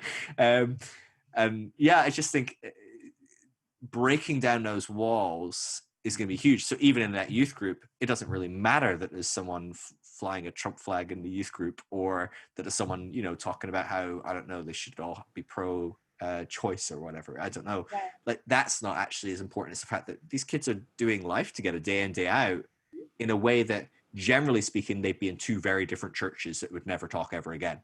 Right. And that's how they would deal with that problem as an adult. But as youth, you don't get that choice, right? You're just going to the youth group that your parents chose a church in. Or making you go to. Like you don't even want to be there. Your parents are forcing you to be at the youth group. So well, there was that study on millennials. They asked the millennial bracket, I think it was a Pew Research study, and they asked all the millennials that had left church and not gone back, and they said, when did you choose to leave church? And I think it was, gosh, my brain, I don't remember the statistic, but it was over 70%. It was, you know, a huge portion, maybe even as much as 8 out of 10 people had said that they'd made that decision before they were 14. Oh, wow. But they couldn't leave until they were 18 plus, right? So it's people that had left between the age of 18 and 29, I think were in the research that they asked. And the vast majority of them had made that decision to leave by the age of 14. And so a lot of churches don't even realize, they're going, how do we get our young adults back? And what they don't realize is they've lost the kids in their own church that are there right now. They've already lost them. And I think that's a huge thing that you know, churches just aren't aware of. And people like you, whether you were intentionally working on that or not, when you were working with these youth, you were probably on the front line of actually probably saving some of these kids to actually potentially maintain some kind of faith relationship, you know, whatever the thing that the church wanted, right? The thing that the church wanted, but they wouldn't want your methods maybe, or your end result. Anyway, this has been like a bunny trail, you know, but I was fascinated to just see how you perceived that kind of age bracket and what it looked like. It's a fascinating world, and I think it's our future. It's quite exciting in a lot of ways. I say that all the time. I feel like Gen Z, I have so much hope in Gen Z. They're a very unique generation. And part of it is they're a little nihilistic. So they're kind of like, I don't really care. Like, you guys are like, there's no future for me anyway. You've destroyed my planet. We'll all be dead in 30 years anyway. So screw you, Grandpa. Giving them more permission to seek out different opinions and different thoughts and different things. And, you know, like they're not quite as afraid of disappointing people, because I think they're dealing with a certain level of just disappointment in general. So, but yeah, no, I love that generation. I loved working with youth. Um, and I still think about this all the time. It's the sort of thing where, like, part of the reason I think I stayed involved in church for as long as I did is because of how much I love teenagers and how much I love working with youth and how much I love, like, kind of having those conversations with kids who are starting to form their own opinions and starting to think about it, so. No, it's a beautiful bracket. So sorry, I interrupted you when you were working in the youth. The things were kicking off. You've got the new conservative youth Right. pastor. Things are a little bit more sketchy. You're finding it a bit harder to kind of like, work with the kids where you wanted to work with them. You're worried Yeah. about your sister-in-law, all the repercussions, maybe family repercussions. So Mhm. what was the straw that broke the camel's back for you? At what point did you go, okay, time to leave, or someone else maybe made the decision or time for you to leave? I don't know. But what did that look like for you? So I'm, my first year with these girls, and they're in 8th grade, so they're like 14-ish years old. And I'm towards the end of the year with them, and I have this really quiet, timid, meek girl who I adore asked to go get lunch with me. And so we get lunch, and I'm like, hey, what's going on? And she's like, well, I just want to study the Bible. And I feel like you know so much. And I can't think of somebody who'd be better to kind of like help me really study the Bible better. And I'm thinking to myself, because I've been doing this for a long time, something's bugging you. Somebody told you something about the Bible and you disagree with it. And so you want a different opinion, and you trust me and you trust my opinion more than you trust whoever told you the thing that you're disagreeing with. So I'm trying to like poke at her and figure out what that is. Like, what is it specifically you want to know though? And after about an hour lunch, and I'm driving her home, she's like, well, I guess I kind of want to know more about like LGBT people in the Bible, like, and how that works. And she's like, and like the Black Lives Matter thing. So this is a year ago too. So this is Right. before George Floyd. This is, like, we She's forget that on the it. Black Lives Matter movement did not start in March of Oh, this it's been year. going for a It's been while. going on since Ferguson. So and so she tells me this, and I'm like, okay. I'm like, this is what I can do. You can tell me the issues that you're interested in, and I think that these are wonderful issues, because these are the things that are coming up for her at school, so, and with her friends and stuff like that. So I'm like, but I'm not going to tell you what to think, and I'm not going to tell you what the Bible says. What I'm going to do is we can look at the issue. We can kind of like try and figure out where it comes from, what its history is, and then we'll look at what the Bible has to say about a couple different things. Like, this is what our church believes and stands for. This is probably what your parents believe and stand for. This is what some progressive Christians believe and stand for. And I'll give you guys the resources, and then you guys can do with it whatever you want, because you're 14, and I think the most important thing is for you to make the decision, because it sounds like to me that your previous leader or whatever told you the Bible said this, and you just don't agree. And I'm like, so it's not going to work if I tell you what the Bible says. You need to Right. come to that conclusion on your own. So at the beginning of last summer, not this summer before, this is when that all happens.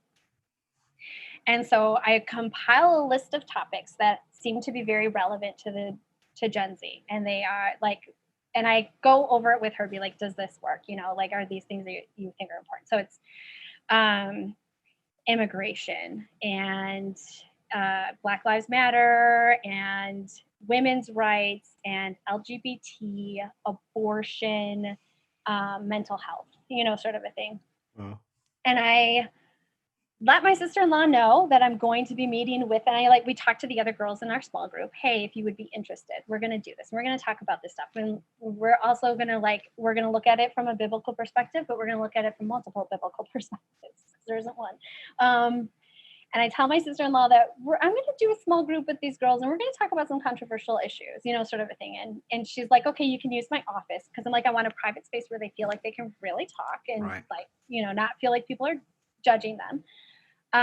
She's like, okay, you can use my office. But as I'm doing the research and as I'm having these conversations with the girls, and it's amazing because I'm seeing light bulbs, as we're talking about this stuff. And I mean, just they're connecting dots, especially the Black Lives Matter one. These are a bunch of privileged white girls from the suburbs, and so I start off that lesson even with okay, so what is racism, and then is there such a thing as reverse racism? And they're like, oh yes, absolutely. There's this one Black girl in my class, they're like, I'll have an example of being a victim of racism, which was fantastic. And then I'm like, okay, well, let's talk about it though. What is the state of, where does this come from? Where does the idea of race come from? We're talking about colonization. We're talking about all sorts of, like, going all the way back to the doctrine of discovery, and like putting it all together. Let's look at the economic state, at the medical statistics. Let's look at all this stuff. And like, they just got it, like by the end of it. And I'm like, I'm not telling you to think one way or another. I am just giving you facts. And then from a biblical perspective, I'm pulling quotes from multiple places. I'm pulling quotes from conservatives. I'm pulling quotes from progressives. And we're looking at verses. We're looking at what the Bible has to say. And I'm just like, you guys decide. And then, sorry, this is a bit of a tangent, but like, no, it's good. It's really George interesting. Floyd hit, and I'm like going through my personal Instagram, and I'm seeing these girls like really posting about Black Lives Matter. And I was like, proud of you guys. That's anyway, so good. that lesson I was not so worried about. But once we got into like feminism, we did rape culture, because that was when they specifically asked for it. I wasn't going to do it, but multiple girls asked me about it. So we did like rape culture and then sexuality. And I'm like, someone's going to come for my head. Like, this is it. I'm done. Like, there's no way they're going to let me keep doing this. I've got the head pastor's daughter in my room, Right. Like, this isn't going to end well for me. So, but I get through the summer, I get through all the lessons. We take the month of August off for all the volunteers to recover and recuperate. And it's time to like get back in the fall swing of things. And they hand us all a agreement that you have to sign to volunteer in the fall again. This is such a classic evangelical move, where they've clearly got an issue. They've clearly talked about this extensively, and they've gone, how can we address this without addressing it at all? Sorry, I could just, I see exactly where this is going. And if I'm honest, I'm kind of on the fence. I know I'm pushing things way past the church's comfort zone. And even though I feel like it shouldn't be, because like at the end of the day, my heart is like, if you want faith to be sustainable for these kids, it has to be their own. And you have to give them all the information, and you have to let them figure it out. You have to teach them how to think about, like, how to figure out what the facts are, how to find the facts, and then how to think about it from multiple perspectives, like, otherwise it's just not going to last, So on the front of the agreement, there's like a part where it's like, you will not talk about any positions on sexuality except what the official denomination's stance is. And then in the safety agreement, it's repeated that you will not have any conversations with students about sexuality except what is stated in the official denomination understanding on sexuality. So I'm going to fight it, because that's just who I am. I love this is your first thought. Oh yeah.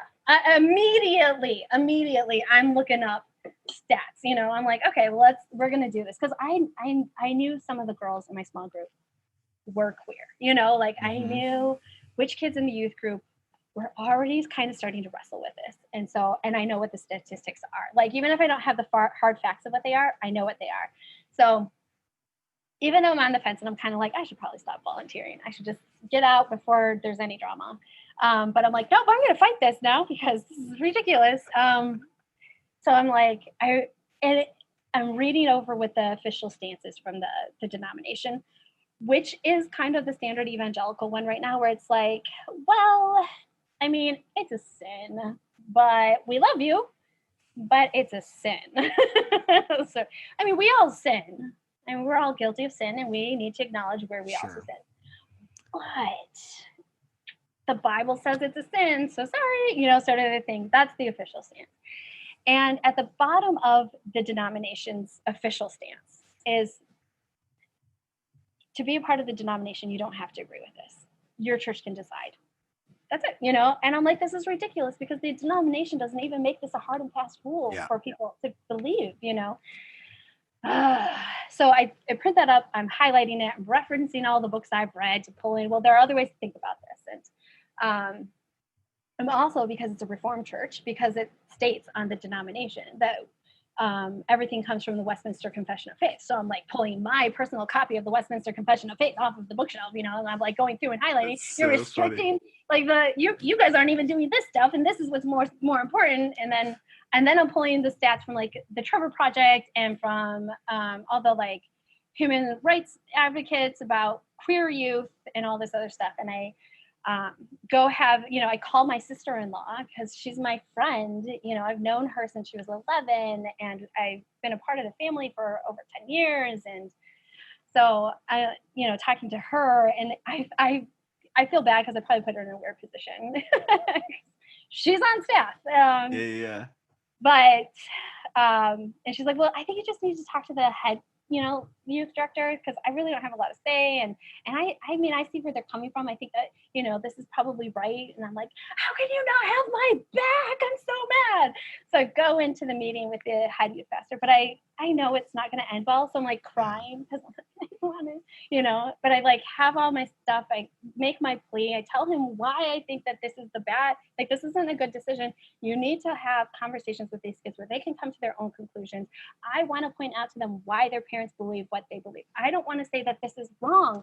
I want to tell them why the church believes this and why this is their position, but I want to offer them something else. I just want to be like, but other people think differently. I want them to be able to see that the Bible can be a source for them to go to, that they don't have to just reject what their parents say or this position, and that this is the only position. And if they reject it, because they do, so many of them already do, that there's nothing for them. There is no faith outside of this, that it's one and done. I'm like, I want to show them that they can keep their faith, that they can keep the relationship with Jesus, that they can have, like, they can look at this differently. And there are other ways to read the Bible, and there are other ways to interpret this stuff, that they don't have to give up on Christianity. They don't have to give up on Jesus. They don't even have to give up on this church, because the church doesn't even require that you believe it, And it was like, sorry.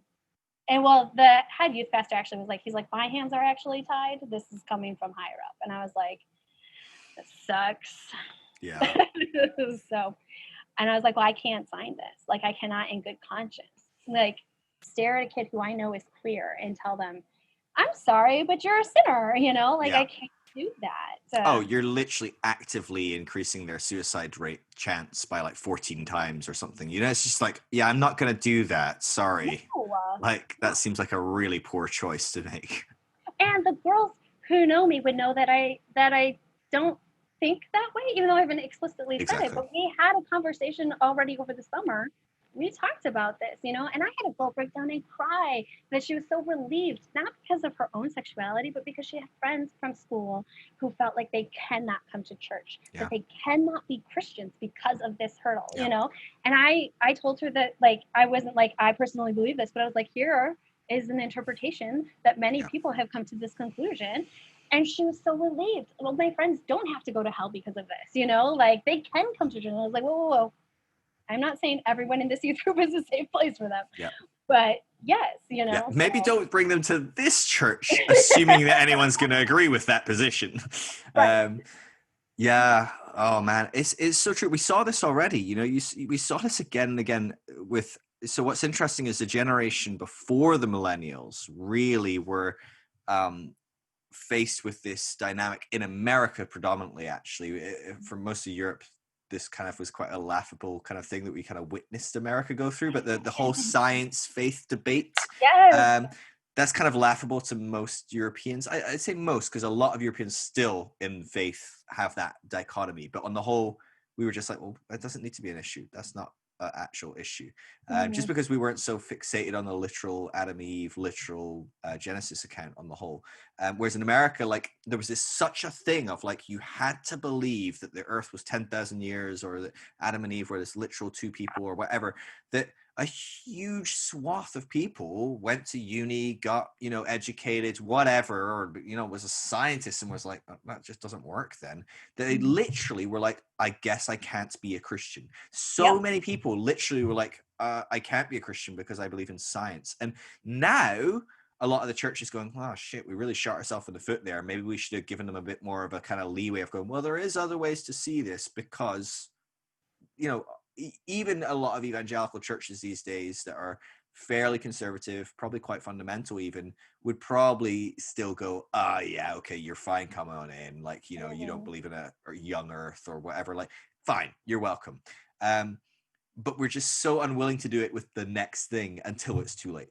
You know what I Yeah. mean? And I think that's the thing is like, I don't know. There's something written in our systemic way of doing things. You know, I think people are suffering from the systems. You know, like Mm-hmm. pastors and all these different people generally aren't bad people. They're just stuck in a system which is rooted in a kind of ancient document that's rooted in an ancient way of thinking. So they're not free enough to even start exploring this or look in a different direction. You know, like what you're doing with these kids is literally some of the most dangerous, terrifying thing in the world, because for them, there isn't another way to view this. Exactly. Those people are going to hell. Yeah, there's another way to view it. There's also an option to like go and like do child sacrifices and like, you know, and I don't know, like whatever else. Like, but that's not an option that goes well. And for them, you know, saying, oh, you can be pro-choice or oh, you can embrace a gay person is just as off the dark and narrow path as, you know, or light and narrow path even into the darkness, that like it's just as bad as going into the occult or, you know, or rejecting Jesus, just accepting a gay person, because Yes. there is no leeway. Mm-hmm. And it will only be X years down the line when there's enough leeway, maybe the young generation have grown, maybe evangelicalism becomes more and more of a kind of side component of whatever faith looks like for people, that they'll go, oh, maybe that wasn't one that we should have died on. Yeah. Maybe, but I don't Probably. know, maybe not. Well, and the sad thing about it though is that at least with evolution, like evolution was the like make or break issue when I was in high school. So like my sister was deeply interested in biology, and so she was the one who was like, you know, fierce. We were very much into creationism and stuff like that. So because it was like hearing somebody believed in evolution, it was like you can't be a Christian because, and it's the same logic too that's used for this one as well. But it's if you disregard the literal interpretation of this, then you have to disregard the literal interpretation of all of it. And if there is no Right. literal Jesus and no literal cross and no literal resurrection, then there is no salvation. You know, and So so fascinating. you can't reject any piece of it. But then it is like understanding and realizing we reject so much of this. You have just We picked the really one reject a lot. we have to believe in, apparently, but we don't do it across the board at all Yeah. whatsoever. Because you couldn't. It would be insanely illogical to try and do that. But the difference is with evolution, whether or not I want to believe in evolution or creationism, that's not going to impact my identity so much, you know, like whereas like if we reject queer kids, we're causing them harm. We're causing actual people so much harm to the point where their suicide rates do go up, you know, so much. Yeah. So it's heartbreaking that this is an issue that the church, this is the hill that they're going to die on. But it is the sort of thing where evangelicalism, though, like the history, I think, of evangelicalism more specifically than like Christianity or American Christianity is built on the patriarchy, and there is no room for any other sexuality outside of heterosexuality. Yeah. That if you cave on that, then evangelicalism as it has been built doesn't exist. It crumbles. It crumbles. So I think that the church, I don't think there is a future for evangelicalism. I think that I don't think it has the ability to adapt in a way that it needs to adapt to continue to be a viable option for people. That I think that we're witnessing its death. I don't think Gen Z is going to come back. Their numbers are already really low. And I don't think that they're going to be able, the numbers that do stick around aren't going to be able to sustain the machine that it is and as it has been created to be. I think we're going to see little churches disappear and mega churches become super mega churches until the older generations die off, and then there won't be enough money coming in to support the system at all. That is my theory. So yeah, no, I don't think you're likely to be wrong. And also I'm not sad about it. Like if I'm honest, you know, it's just that thing of like, and I'm not worried about that. That's a good thing. Yeah, no, I mean, in many ways, I hope that is a prophetic utterance of like, this is what is happening. And this is a movement that is towards a greater inclusivity, a greater love, a greater openness, a greater connectivity. Um, I really believe that in a lot of ways, for sure.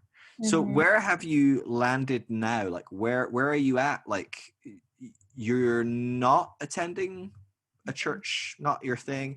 Or do you still kind of frame reality through a Christian lens, through a lens of Jesus? Is that something that's important to you still and gives meaning to you, or not so much anymore? Yeah, this is a conversation I've been having a lot with friends, is how, like, once you stop going to church, it does really change. Like, Mm, somebody said recently that it's going to church is like getting your indoctrination every week, sort of a thing. So when they wouldn't let me keep volunteering with the students, I was like, well, then why am I here? Because that's really the only thing I'm here for. So I left that church, and we had made the decision though to like pull my kids out, because I read Pure by okay. Linda K. Klein and was like freaked out. I was like, I can't raise kids in this environment. So Seriously. I mean, like, the family wasn't going. I was the only one still going. Um, and I was like, well, if I'm not volunteering with students, there's no point for me to come and do this. So then I was like, well, maybe I'll church hop, because faith conversations are important to me. Faith is a big part of my life. It always has Mm, been. I can't imagine it not being a big part of my life. So I'm trying smaller, mainline, progressive churches, and nothing's really fitting. And I don't know. And I'm doing it by myself, and I have 4 kids, and small churches don't have kids ministries, and no.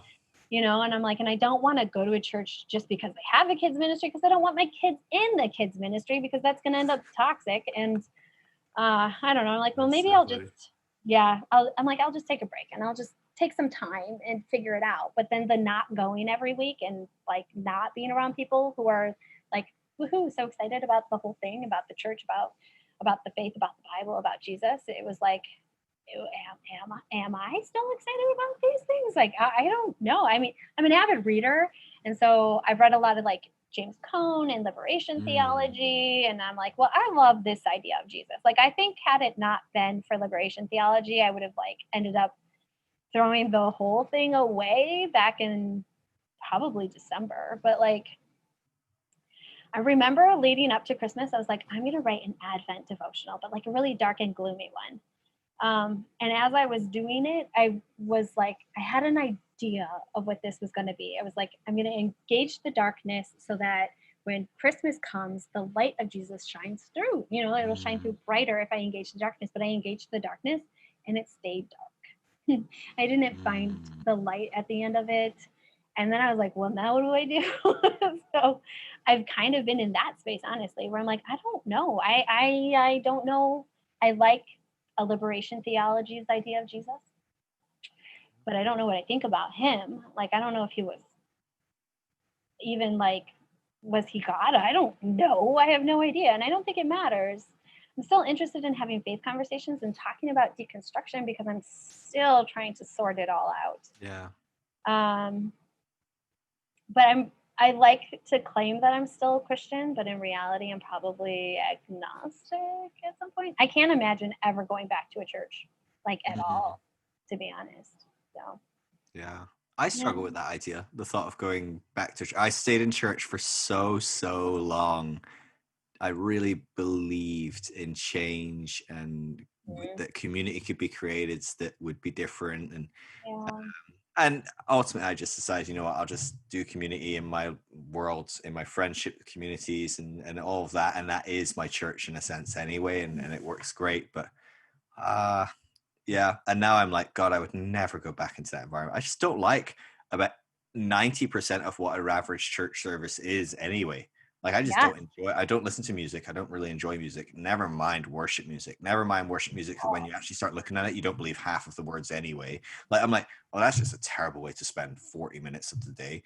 And then the sermons, I'm like, well, I hit and miss here or there. But the honesty, if we're going for a sermon, I mean, like, we have the internet. If you're going to listen to some teaching, you've got some of Mhm. the best teaching out there. I'm sure you could pick up an old Mark Driscoll or something, and you could spend the hour much more entertained. Man, I Mhm. guarantee. I part of me is like, I mean, I might go back and listen to a half-hour old school Mark Driscoll Mhm. and be inspired. Get some meme material or something. But yeah, I'm just like, there's so many components to that. I'm just like, oh, what a terrible way to spend a couple of hours on a Sunday. Yeah. not for everyone. For some people, it's a truly powerful, important, revolutionary moment and time, and a really grounding time, and I think that's great. Like, it's not to say that that's terrible for anyone to spend their time that way. It's just that it's terrible for me to spend my time that Yeah. way. So I get it. Once you leave, I was reading a statistic at the beginning of the COVID crisis. Who did some study? I think it was Pew Research again, man. Pew Research, man, they're just on it. Oh yeah. They did a study on how COVID was hitting people, and not attending church was hitting people. But at the beginning of it, they prefaced it with another study that had been done that said that when people stop attending social clubs for more than 4 weeks, the likelihood of them returning drops like by a huge percentage. Again, I can't remember the amount, but it's like you're really unlikely to go back if you've not attended for 4 weeks. And they Wow. were saying, like, this is a component that most people probably don't know the actual data, but we all kind of know on some level. If people stop going to church for a while, they might not come back. We all kind of know that, right? That's the reason your pastor, if you miss church once, it's fine. You miss church a couple of times, you get a text from your youth pastor, your family pastor, your senior pastor, whoever's kind of looking out for that. Hey, bud, how you doing? You doing okay? Missed your church? You want to get coffee? Maybe see you next week. You coming? Like, there's a reason people are chasing you up and trying to see if you want to keep coming, because they know if you don't keep coming, you'll stop coming entirely. And it does make me wonder as well how many people who have been like kind of deconstructing, but not at maybe some of the levels that cause you to not be able to do church. I wonder if COVID's gonna be a final straw for them, having not attended church for like 3 months, 4 months, 5 months, some people. Yeah. It's gonna be really interesting to see when churches start opening back up again, how many people go, I kind of like my Sundays differently, and I'm kind of still connected to however I frame divinity and connecting with the divine, and doing life, and I've got my friends that I'm doing something with a bit differently. It'd be interesting. I think a lot of people will flood back to church going, God, I've missed this community, I've missed connection, because I would Oh, love for something like that sure. right now after COVID, of being locked in my house all the time. God, I would hang out with people in any context, right? Like, just to hang out with people at this point. So yeah, I would head down to the Satanic Temple. They're like, we're doing a blood sacrifice of a toddler. I'm like, I'm not that big a fan of Sign me toddlers up. anyway. Let's go. Like, if there's people there, is there a buffet? Like, I want to hang out with people and eat food that hasn't been prepared by me. Yes. So I don't know.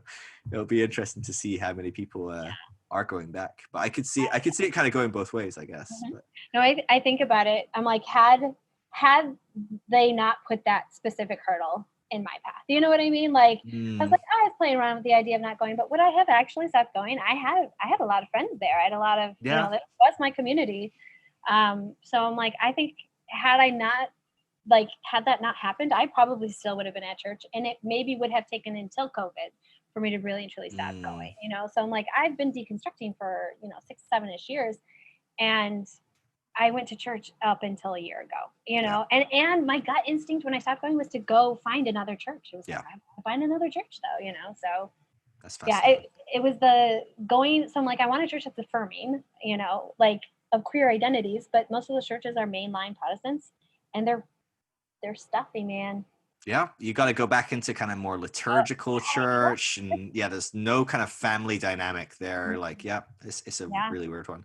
It took a hard moment of like a very severe kind of experience, like over a few months, for me to be like, okay, I'm done, like, as well, because I think I would have kept going. I just am like an eternal.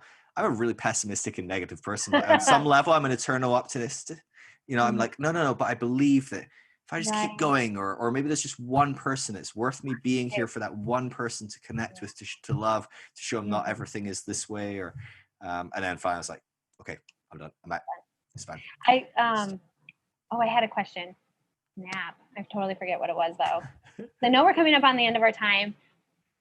Oh, what was I going to ask you? I don't remember. Was it related to what we were just talking about? Yes. So about what were we talking about? church, COVID, going back to church, leaving church. I don't know. I'm rubbish at remembering what I was talking about as well. I know. I'm That's so so bad funny. at it. I usually interrupt people because I know I have that tendency that I'm like, if I don't say it immediately, I will totally forget what I was going to say. So, This is why I interrupt people all the time when I'm interviewing them. People send me messages and they're like, you should talk less. And I'm like, trust me, if I didn't talk at all, I just have I'd forget any questions by the time there was a silence. Right. No, I agree. Yeah. Uh, Uh, man, I feel like it was about maybe like mainline denominations. I don't remember what it was. mm. Yeah. 'Cause we were talking about. Oh, I remember what it was. Okay, Okay. let's do it. So if you're not going to church anymore, did that spur like a whole nother kind of part of deconstruction for you? Because like not for me, I feel like when I started deconstructing, the big names in the deconstructing world, especially when you're first kind of getting into it, Rachel Held Evans, Sarah Bessie, Peter Enns, like even Brian McLaren, they all are involved in church still. Like, Mhm. like Rachel Held Evans was like, I mean, I don't know how I feel about this, but I'm going to keep going to church, and Sarah Bessie's like fully embracing it, and I think Mike McHargue recently was like, I'm a Christian, like, and then I'm like, oh, but I now actually, I'm I feel like I don't want that anymore. Like I love Yeah. what you guys have to say and how you have opened up my mind to think about all of this stuff so differently, especially coming out of evangelicalism. But like you're all I feel like you're all going down this path and now I'm like going this way and it kind of was a little jarring for me to be Mm, honest. I'm curious if other people have felt that way. Have you felt that yeah. way? I think not for me personally, but I was just done with church and largely Christianity as the construct that I'd known it growing up Yeah. anyway, and stuff. So I mean, it wasn't remotely an issue for me. Like where I was even there was nothing in me. It was like, oh, I could explore a different type of church. I was like, no, not Mhm. remotely interested in that anyway. And I don't know how much. I mean, I'm constantly questioning everything I believe, but usually it's something I decided to start believing a week ago. I mean, I'm Mhm. constantly just looking at new ideas, exploring them, and then unraveling them as I go. So I'm constantly deconstructing, but very rarely is it stuff that I've had in me for a long period of time. Maybe more deeply systemic stuff like racism, sexism, kind of shit like that. Yeah, that stuff's still going on. But no more so because I'm out of church for Mhm. me. But I think it is interesting to me that a lot of the poster child kind of names of deconstruction, um, in my personal opinion, don't represent deconstruction very well in some Mm. ways. I think they represent a flavor of deconstruction, but in my opinion, I'm trying to think how to put it in the most tactful way. Um, they they represent maybe a very light form of deconstruction Yes. where generally speaking we deconstruct to a point, we all Mhm. do, right? And then we find a place where we go, oh, that feels good, I like this, and we chill there. And Mhm. then as time goes on, maybe something else happens and you're like, holy crap, Black Lives Matter is kicking off, god, I'm racist, trap, I better work that through, and you start deconstructing Mhm. something else, right? And Mhm. then something else happens, right? I don't know, you lose a loved one and you go, god, I don't actually know what I believe about the afterlife or whatever, but I hadn't looked at that before. And you start going, is there even an afterlife? I don't even know. And then you have to deal with existential dread of what will happen to me after I die. Will anything, maybe nothing, and whatever. And so like there's these like little steps that we make along the way that different people make. To me, most of those names you've mentioned have deconstructed some theological principles, generally speaking, almost across the board based on social justice. Yeah. So it's much more of a a social kind of theological deconstruction, which is Mhm. great. And Yeah. then they've gone, oh, there's a kind of entire branch of Christianity that's very kind of popular and fine these days. It's doing well, might be slightly newer, but it's thriving. Progressive Christianity works, Mhm. kind of ticks all my boxes. I'm good. The problem Mhm. is that that then gets associated as deconstruction, and it's not. It's a form of deconstruction if you deconstruct certain things. But if you deconstruct, is there a God? Progressive Christianity is probably not going to fit your box, right? Exactly. Right? If you Exactly. deconstruct a whole host of different ideas, Uh-huh. progressive Christianity is not going to tick, right? Yes. It's too fundamental, it's too black and Mhm. white, it's too dualistic, it's very Mhm. rooted in a Christian concept of God. Yes. They'll be open to interfaith and stuff, but at the end of the day, it's a Christian concept of God that progressive Christianity gathers around. And there's nothing wrong with that. And I think a lot of people that start deconstructing will find along the way, they go, oh yeah, I'm good. I'm grand, right? Yes. And so your husband starts reading Rachel Held Evans. And he's like, yeah, this is good for me. I'm good. Mhm. Now, I'm assuming at certain points he's moved on in different ways and gone, holy crap, there's something else, and kind of unraveled something else. But at some point, we do that, and sometimes we never need to move on again because it works. It's good for us, it's good for our family, it ticks the box, it helps us feel connected to ourselves, others, and God. So I think that's fine, but I do think if we look at the data, I don't think we'll find that the vast majority of people that deconstruct will arrive at progressive Christianity. And I think that my concern is that the majority of people talking about deconstruction are people within progressive Christianity, and Mhm. it's not a bad thing. They need a voice. They need to be talking. God help them, give them more of a platform than John Piper and Mike Driscoll, right? Mhm. Mark Driscoll. I think Mike Driscoll, whoever he is. Sorry, Mike. Some guy, Mike Driscoll's like, damn it, Phil. um, um, but so that's great that these more progressive voices have a voice. I have progressive people on here all the time, Mhm. but I'm very intentional to have atheists, agnostics, people that have let go of faith, people that are exploring other faiths. I've just had a Mhm. witch on, and things like that. And I'm like, I want people that are exploring something different, because that's a very real component of deconstruction for a lot of people, and it's really Yes. unfair to say, oh, unless you kind of arrive at progressive Christianity, there's some sort of thing that's wrong with you. God, I Mhm. hope not, because I've not arrived there. It doesn't work for me. I Yeah. like it. I like a lot of the components. I love the social justice components. I love a lot of it. Mhm. I love its inclusivity and things like that. But it just doesn't tick my boxes. So I No. think, yeah, it's a problematic. And so the question is, how do we build communities that Yes. aren't progressive churches? Mhm. Um, that's gonna be a big question. I just had Boy. Kathy Escobar. Have you heard of Kathy Escobar? She's great. The I name had sounds really familiar, but she I wrote a book ages ago now called Faith Shift, and she's been like deconstructing for like over a decade now. oh wow. But like, she runs a church, for lack of a better word, and Right. she's like, it's not a progressive church, not into progressive church, not into church. But what else do you call it? But it's kind of run almost around the model of like Alcoholics Anonymous, in the sense where in Alcoholics Anonymous, you're not gathering around a belief.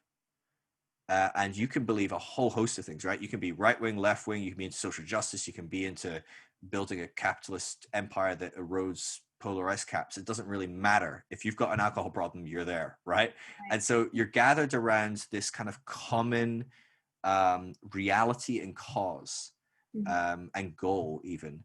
And she was like, for us, we gather around. We are people that are seeking to be more loving and more inclusive than we were before, Mm. whatever before was, and whatever that looks like moving forwards. And she says it's so messy and so hard to do. So we talked quite a bit in the podcast about what does it look like to do that as a community. But I was like, it's so interesting of reframing communities away from we believe this, because and this is my problem with progressive Christianity, is it's another community that gathers around a belief, a Mhm. set of beliefs. And I'm like, well, that's great when you believe those beliefs. But Mhm. let's move forward 2 years down the line. Now you're settled and all your friends are here, and then you don't believe it. You're like, oh shit, I've got to do this all over again and lose another community and leave church again. And like, it just feels like a very problematic component when we're constantly changing what we believe, right? We're always changing. So Mhm. I don't know what it looks like. I mean, I've built on some level, and I don't mean it to see like Phil Drysdale built a community around himself, because like my community built itself around itself. It was we all got stuck in. We all made friends with one another. We brought people in. We said, hey, can I bring my cousin? Or hey, I met this person on the train the other day. We had a great chat. Can they come along? And it is. And what they're saying, can they come along to, is hanging out in the park one day, or going to the pub, or getting together and talking about a book we've read recently, or it doesn't matter. It can be whatever. But for me, that's much more life-giving and much more real, and it will last much longer, because those people I will know when I'm on my deathbed. Mhm. Um, Whereas people that I gather around because we all believe the right Mhm. thing now, I don't know if I'll be Mm. connected with them on my deathbed, because if God help me if I believe exactly that 50 years Right. from now. I So really hope I true. don't. But yeah, No, that's yeah, great. it's a weird one though, I figuring it out. know. I feel like, and it's like I've been deconstructing for a long time, like I said, but it's the sort of thing where I think the dominant paths and narratives are like progressive Christianity or atheism. Mm-hmm. You know, like, Yeah. "Bleh," and I'm like, well, neither of those feel right to me right now. So like, I don't know. Yeah. There So, is not a lot of room for what I believe is probably, and I want to get more data on this as we get more data through the Deconstruction Network. I think it'll be really interesting, but mhm. because I have a idea through my anecdotal experience, which is talking to thousands of people over the last kind of 8 years. So I feel like I've got a lot of anecdotal experience, but I'd love to turn it into hard data. But I Yeah. think the majority are neither of those groups. The Mm, majority are not a progressive Christian or atheist. The majority are an agnostic spiritual seeker that finds the concept and person of Jesus irresistible in some way because it's part of their tradition, doesn't really know what to do with it, but that's okay. But it's in there in the mix somewhere, maybe on a mhm, shelf somewhere as we're figuring it out, but it's around. But it's agnostic, it's spiritual, it's intentional. Um, it's terrified and it's excited and it's all of those kind of mhm. components, and it's seeking a Yeah. community and it's seeking to do something with people and not do it on its own.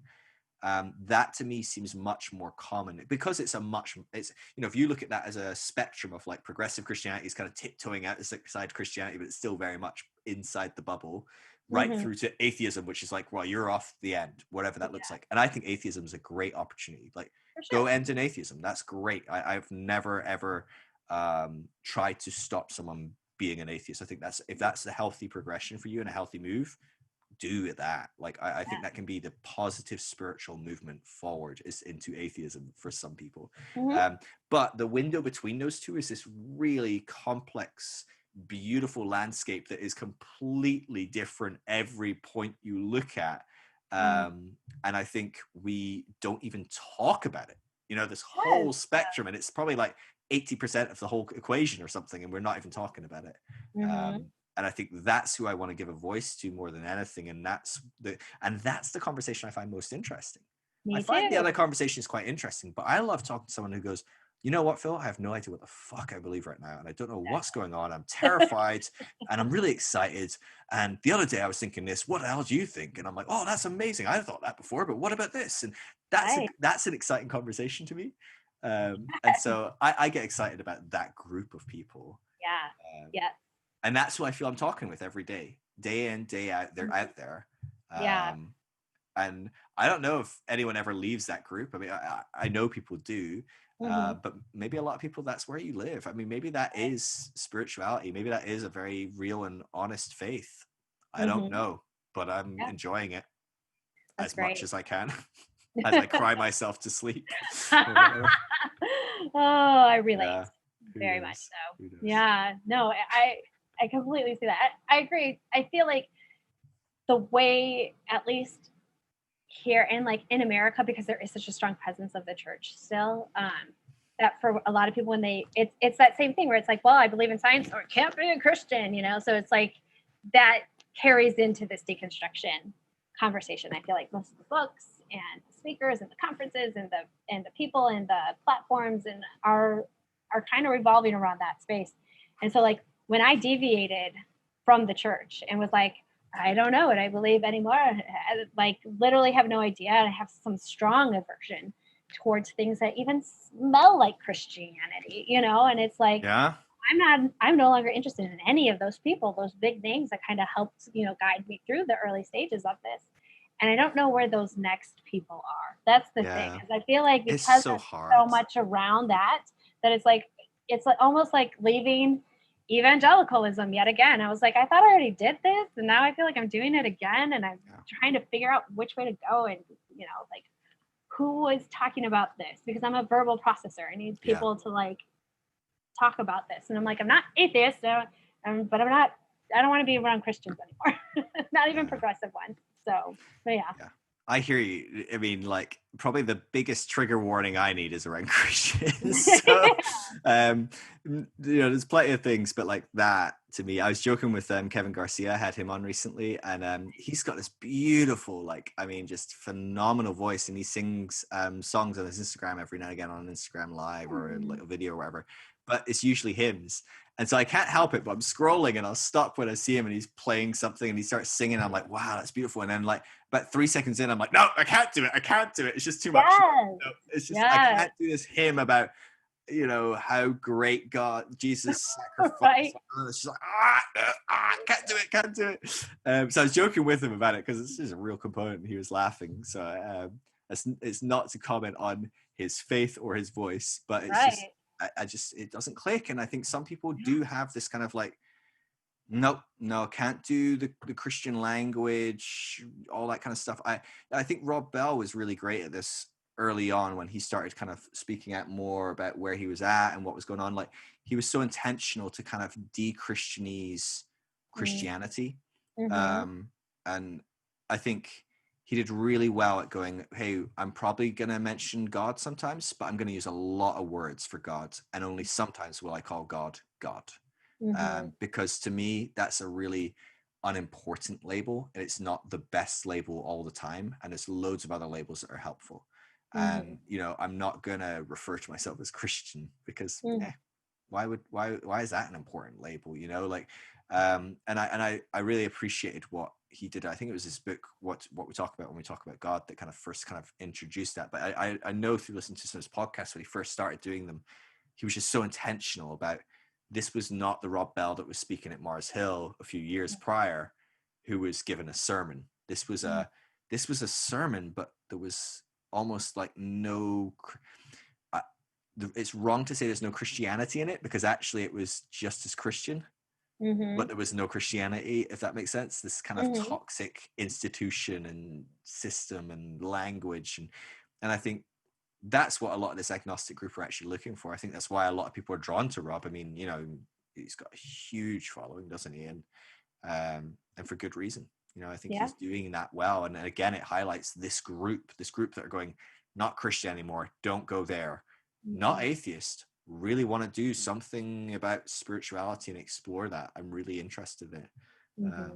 It's a huge, huge group, I believe. I'm really excited to get some data on it because I think once we can start dropping numbers and be like, hey, you're ignoring like 78% of people in this group, or whatever. I don't know. Maybe it's 10. Maybe we're totally wrong. Who knows?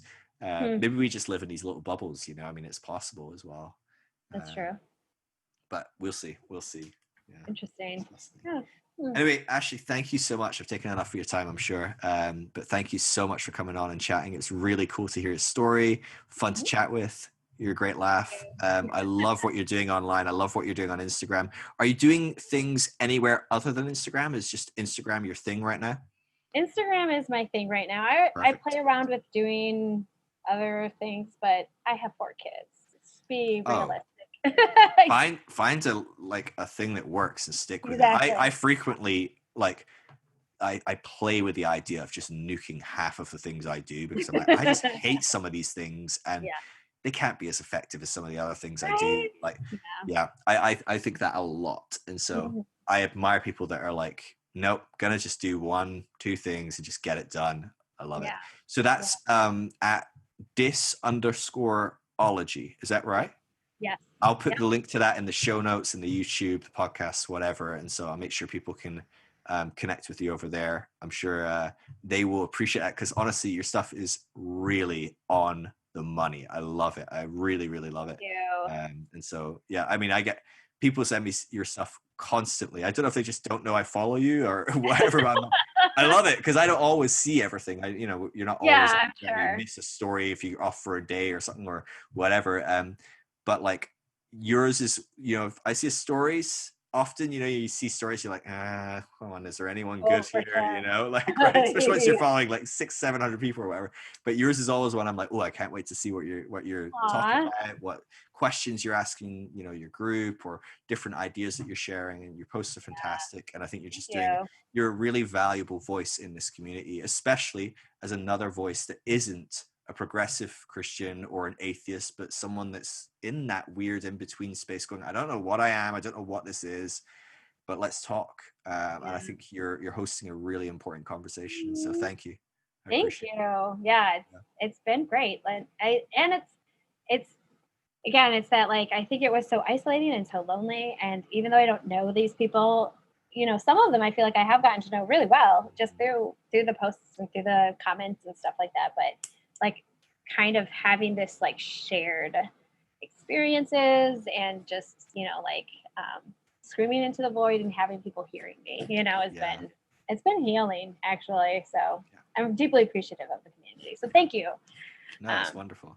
I Yeah. keep saying this as well. People are like, wow, it's so like selfless that you do what you do. And I'm like, are you kidding? This is like my therapy. Like, this is good Yes. for me. Like talking Yes. with people, engaging people, helping people, but also really healing a lot of my stuff and growing and learning in the midst. Like it's a really rewarding thing to do, to get stuck into conversations with people in this space. And so, Yeah, for I'm sure. sure you're getting a lot out of it as well, for sure. I am for sure. And I am deeply appreciative of all the stuff that you do.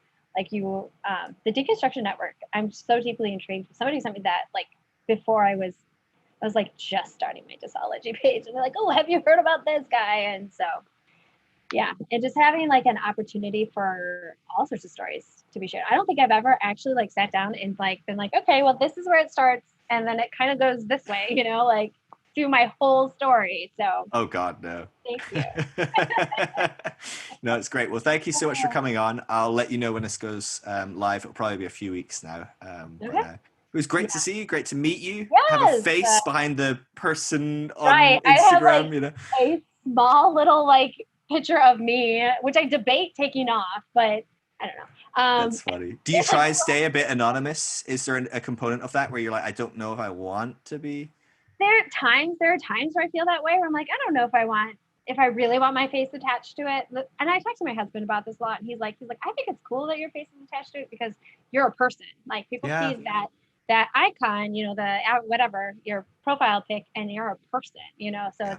it's not just some anonymous, even though it is anonymous. He's like, but that I think he's like that adds a level of humanity, and I feel like my posts are pretty emotional. Like that I do usually attack this from a personal emotional place, devoid of a lot of details, but it's Yeah. still like true to the emotions behind Yeah. it. So People very rarely scream into the void out of a place of intellectual kind of like pursuit. Usually there's a bit of emotion in that. right, right. You know, you don't So like read a quote and just be like, oh, I need to scream that out into the abyss. Like, sometimes I do. maybe. But I usually add like what emotion it brought up in me from that. So. Yeah, that's Yeah, really funny. I'm not completely anonymous. I didn't have my name on it for a long time. I do have my name on there now, but like not I don't know. I like this somewhere in between because I feel like that just perfectly encapsulates how I feel about everything. Like I don't really know, just doing things. That's awesome. Cool. Well, we can keep when I post it, I can just post it as Disology or just Ashley or whatever. But like, yeah, either's fine. We'll sort it out. But yeah, cool. Well, thank you so much. I really appreciate it. It's great to see you. Thank Hope you. you enjoy the rest of your evening. I'm gonna go to bed. I'm sure you are too. Oh, I'm going to bed as well. Yeah, I'm getting up in like 5 hours or something like that. But yeah. All right. Love you, Ashley. Catch you later. Yeah. All right. You too. Bye. Bye.